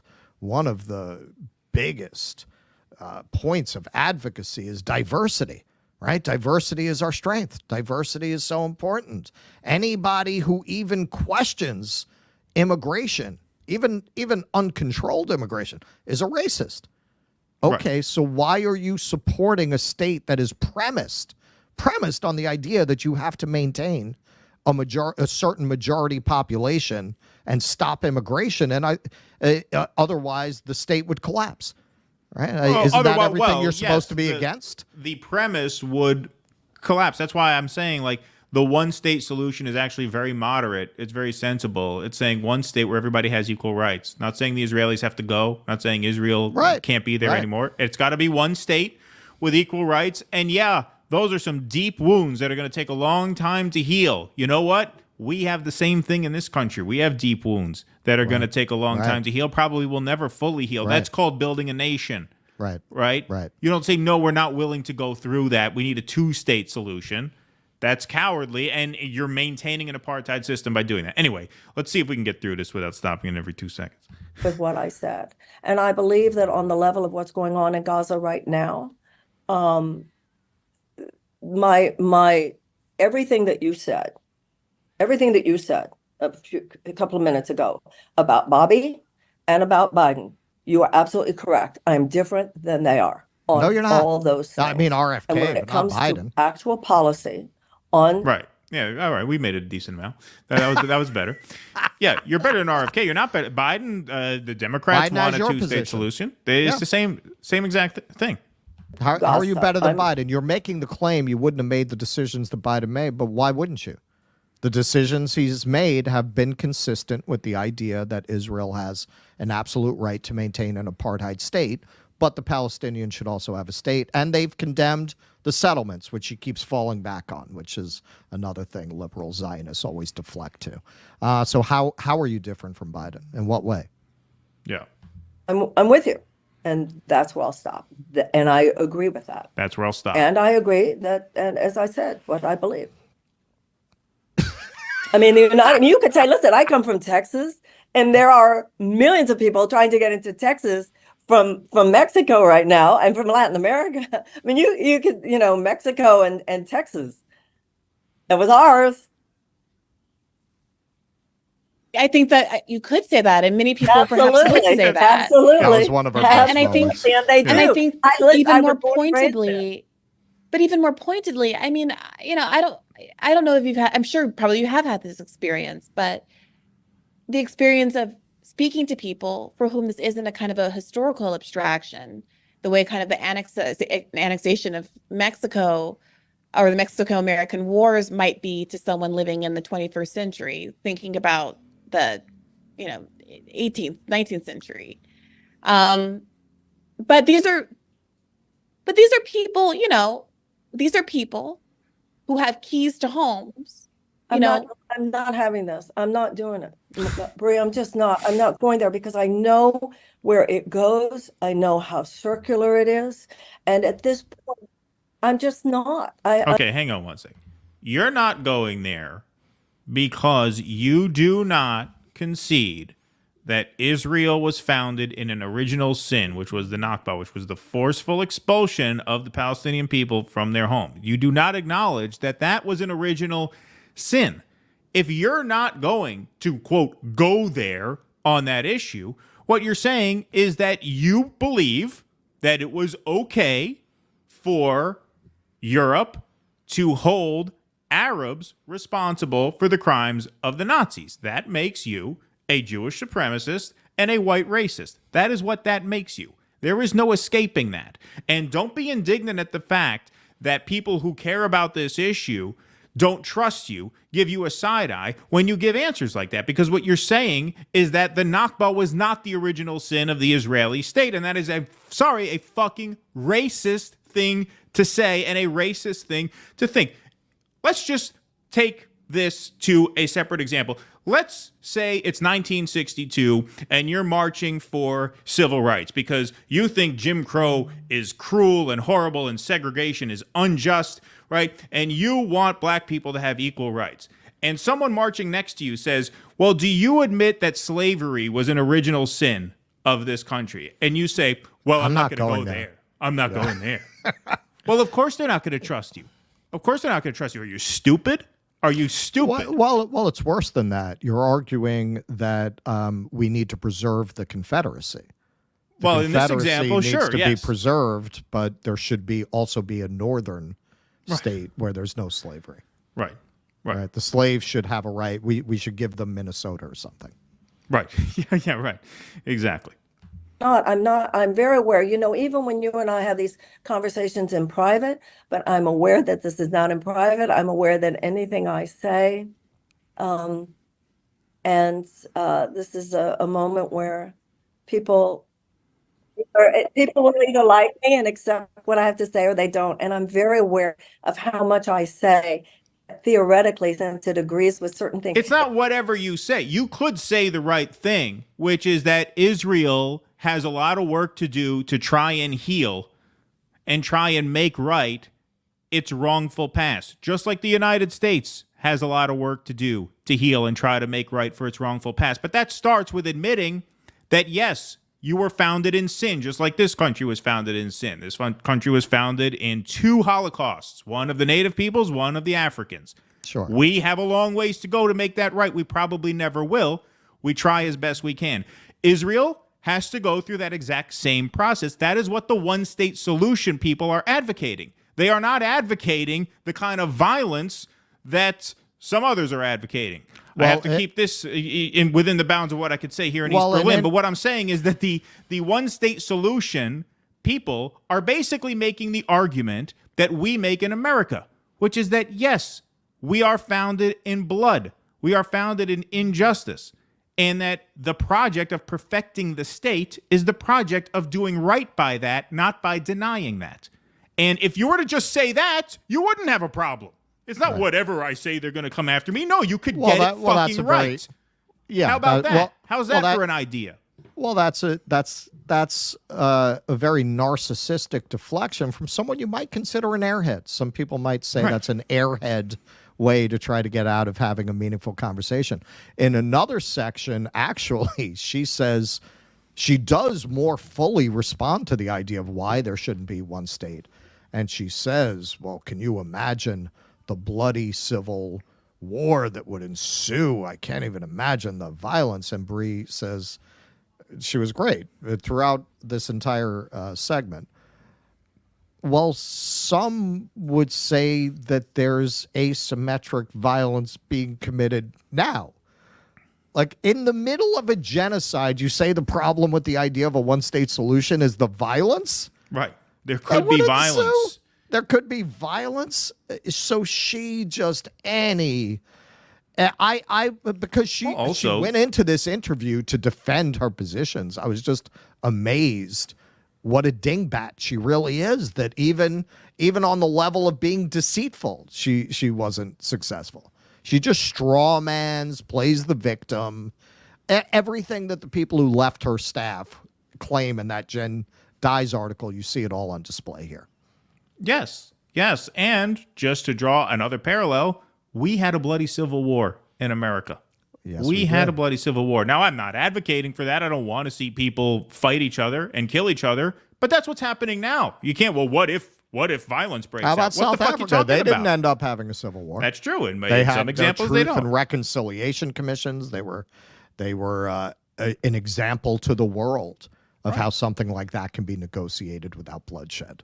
It was one of the most beautiful examples of humanity rising above its baser instincts. Exactly. How South Africa was unwound.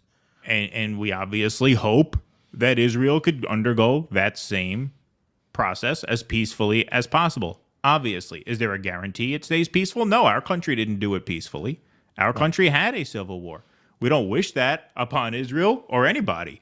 But the idea that we can't do that because that would be too difficult, that's a bullshit argument. Look what's happening right now. Look what's been happening for the past 75 years. You've had a constant onslaught, a constant bombardment of violence. Well, we can't have one state because things could get violent. What are you talking about? Look, as Russell said, you're in a genocide right now.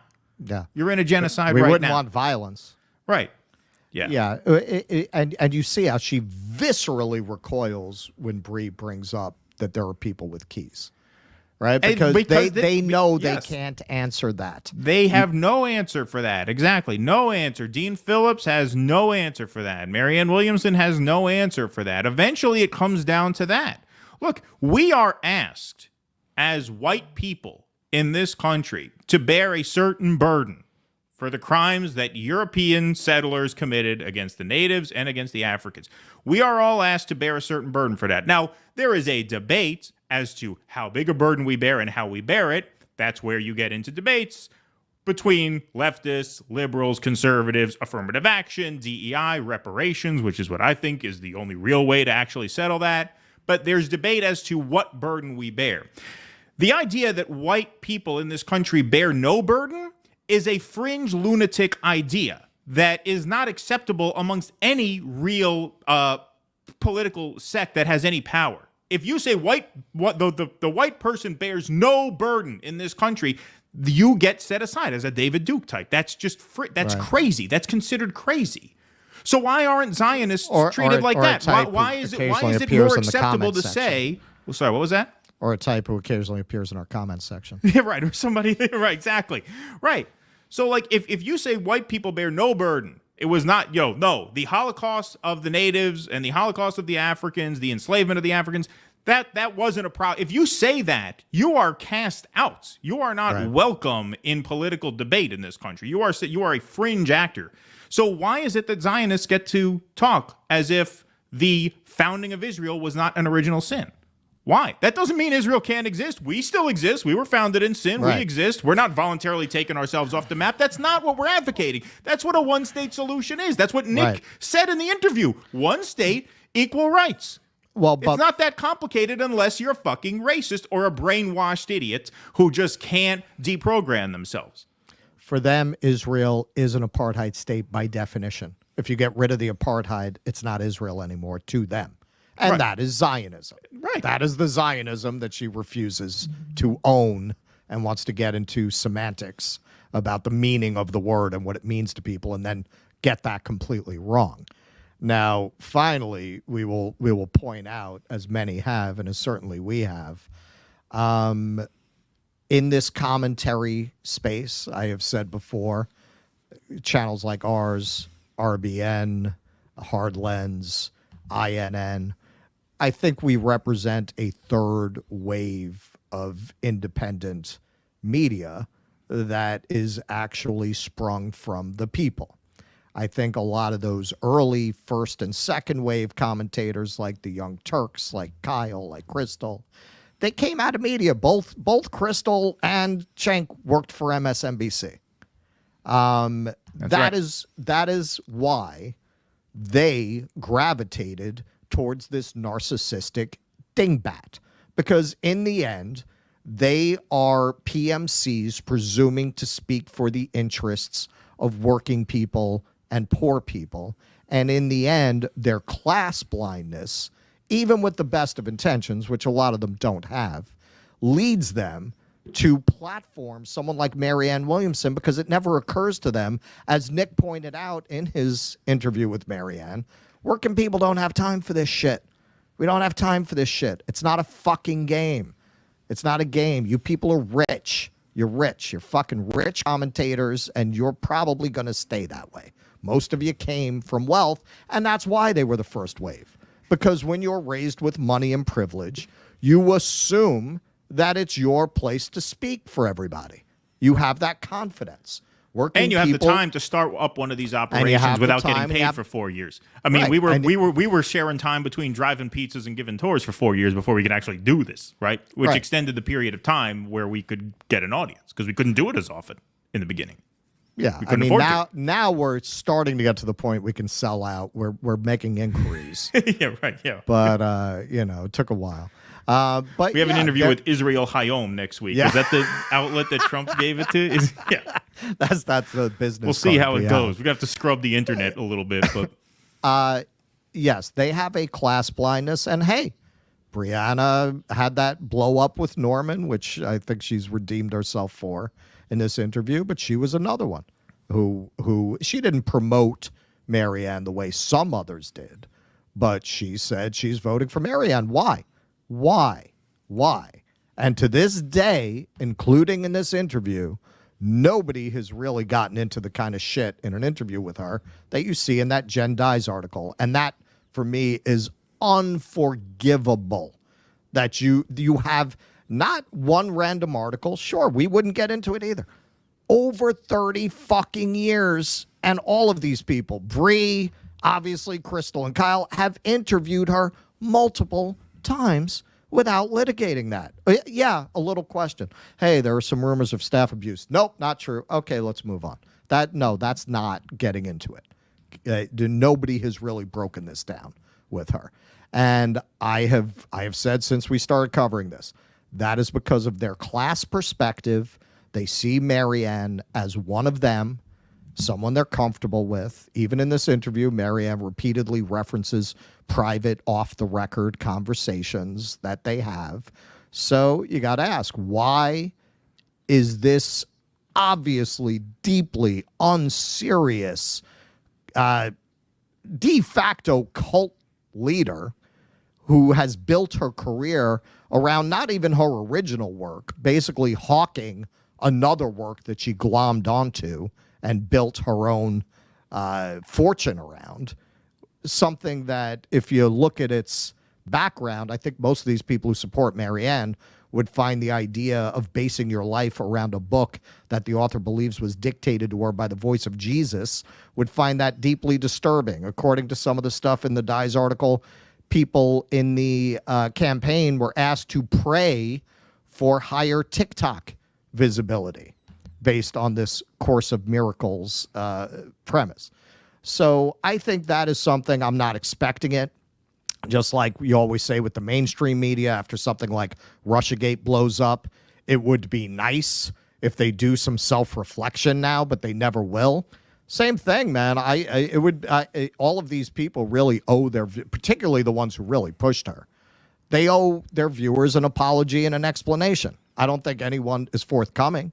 Hey, we all fuck up. We all make mistakes. I've always said I went into 2015 supporting Hillary Clinton. All right, there's room to mend and to admit the error of your ways, but you need to do that. Otherwise, anybody who pumped this up as a serious proposition owes their viewers an explanation. And if you are among their viewers and you don't get that explanation, you don't get that apology, if you continue to take their perspective or their advice, their political advice seriously, you have no one to blame but yourself for the next narcissistic dingbat they tell you to line up behind.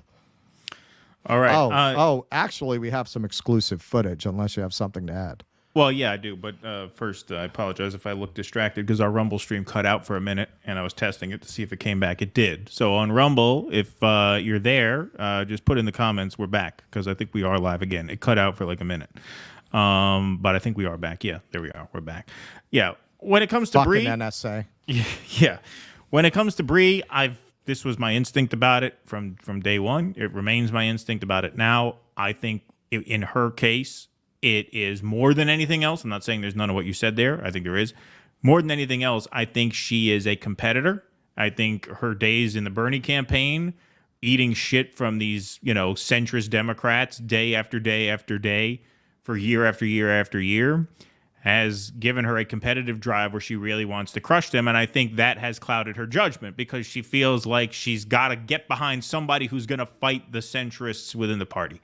And I think that can lead you to a knee-jerk reaction to any candidate who says, I'm willing to do that. I think she feels like, oh, okay, this is something. But what we were saying from the very beginning is, no, it's not something. Just because you want it to be something doesn't mean it is something. Right. And there's an opportunity cost to pretending that. Well, that is something that maybe I will get to talk to her about personally at the Dissident Dialogues. There you go. All right, go ahead. But we have some exclusive footage. Now, we have aired this before, and we asked Marianne's campaign for comment. So far, we haven't heard back from them.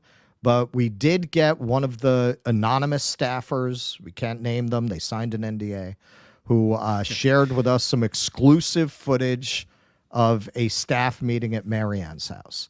So let's take a look at that. This is pretty shocking stuff, people. You is when you say you have a lot of I would say to you is when you say you have a lot of Palestinian friends. How many Palestinian friends you have? I have a lot of Palestinian friends. You say you've talked to Palestinians. I have talked to Palestinians. Now listen, on a personal level, I actually really like Bobby. And for what it's worth, if you're not going to let me talk to the things you say, then there really is no point. And so you touch something in people that honestly is more of like a spiritual thing. It's more of like an energy thing where people need to feel like there's something deeper in life. There's a greater... You're doing a lot of mansplaining here, and you're telling me what is. You're asking me and then not giving me a chance to respond. So, and now more men are going to be laughing at me. So no, this is not working for me. There's a saying in AA, attraction, not promotion. I'm not going to be trying to manipulate anybody into seeing it the way I see it. I'm going to put out what I believe, and people will do what they want to do. You see, she always falls back on that. Well, if you don't agree with me, you can do what you want to do. So that's pretty shocking stuff. You can see why they have such high turnover. Yeah, high turnover. Campaign. Yeah, that's like working for Tyson Chicken. Yeah, exactly. Yeah, worse. Worse. Yeah. All right. So, hey, if anyone's listening from the campaign, we're still waiting for an explanation. Some people are genuinely curious in the chat what that is from. That's the Satanic Panic, the horror movie. That was the movie. And most of Marianne's lines there are from that now infamous RBN interview. Yes, indeed. That was well done. All right, we'll take some super chats, and then we will close the lights on the stream. Thank you all for being here. Hit that like button, hit that subscribe button, hit that follow button over on Rumble. And remember to join our Substack. I'm going to put the Substack up on the screen here. Even if you join for free, join our newsletter because we are live at 2 o'clock tomorrow on Rumble exclusively. So show tomorrow, Rumble only, 2 p.m., be there. We got another banger. Those Rumble streams have been really strong. I think those have been some of our strongest episodes in recent months. And so please be there tomorrow at 2 p.m. Didn't Bree, asks His Highness, go to the Kyle Ball and Crystal Ball wedding with Marianne? I thought she was part of the book tour cartel. They did appear at the wedding. Yes. They did, yes. Yes. So you would say John Kirby clarified, we are the bad guys or we are the bad guys?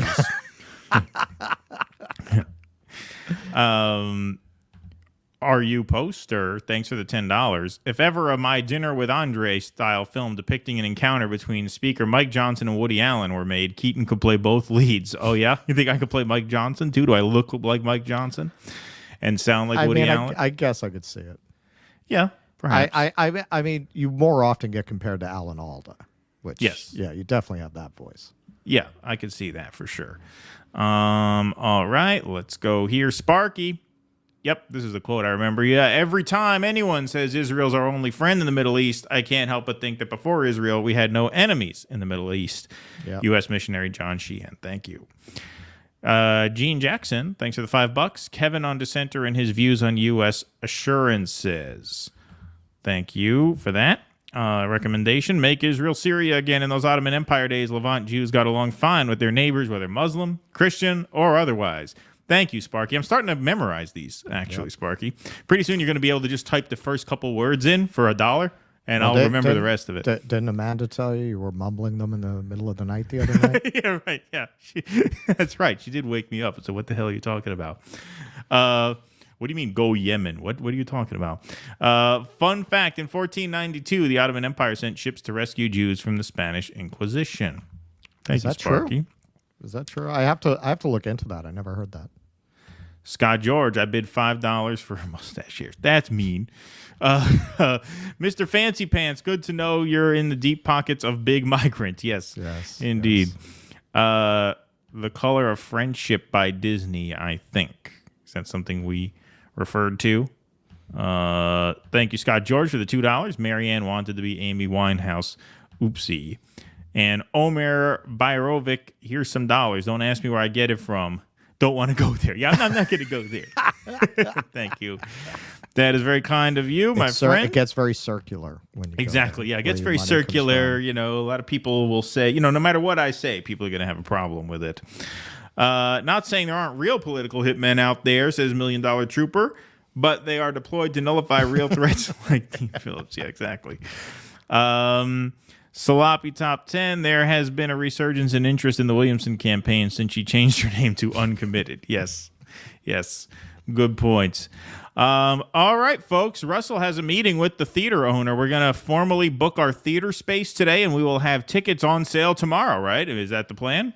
No reason not to. No reason not to. I think we can make that happen by tomorrow. So if you want to help us keep our special projects funded, you can go to GiveSendGo /Do Dissidents. We had a few very generous donors over the past few days, so thank you guys very much for that. Our major projects this year are getting some live shows off the ground. We are also planning to go to Chicago for the Democratic National Convention and then make a post-Labor Day pre-election trip to Dearborn, Michigan, to interview the Arab and Muslim leaders in Dearborn who are spearheading the Abandon Biden movement there and in swing states across the country. So GiveSendGo /Do Dissidents. Help us reach our goal. We hope we put it to good use for you guys last time in New Hampshire and London. And so if you guys can get us where we got to be, we will give you 2 more big projects plus get these live shows off the ground. That's where that goes. It's a tremendous help. Thank you to all who have donated already.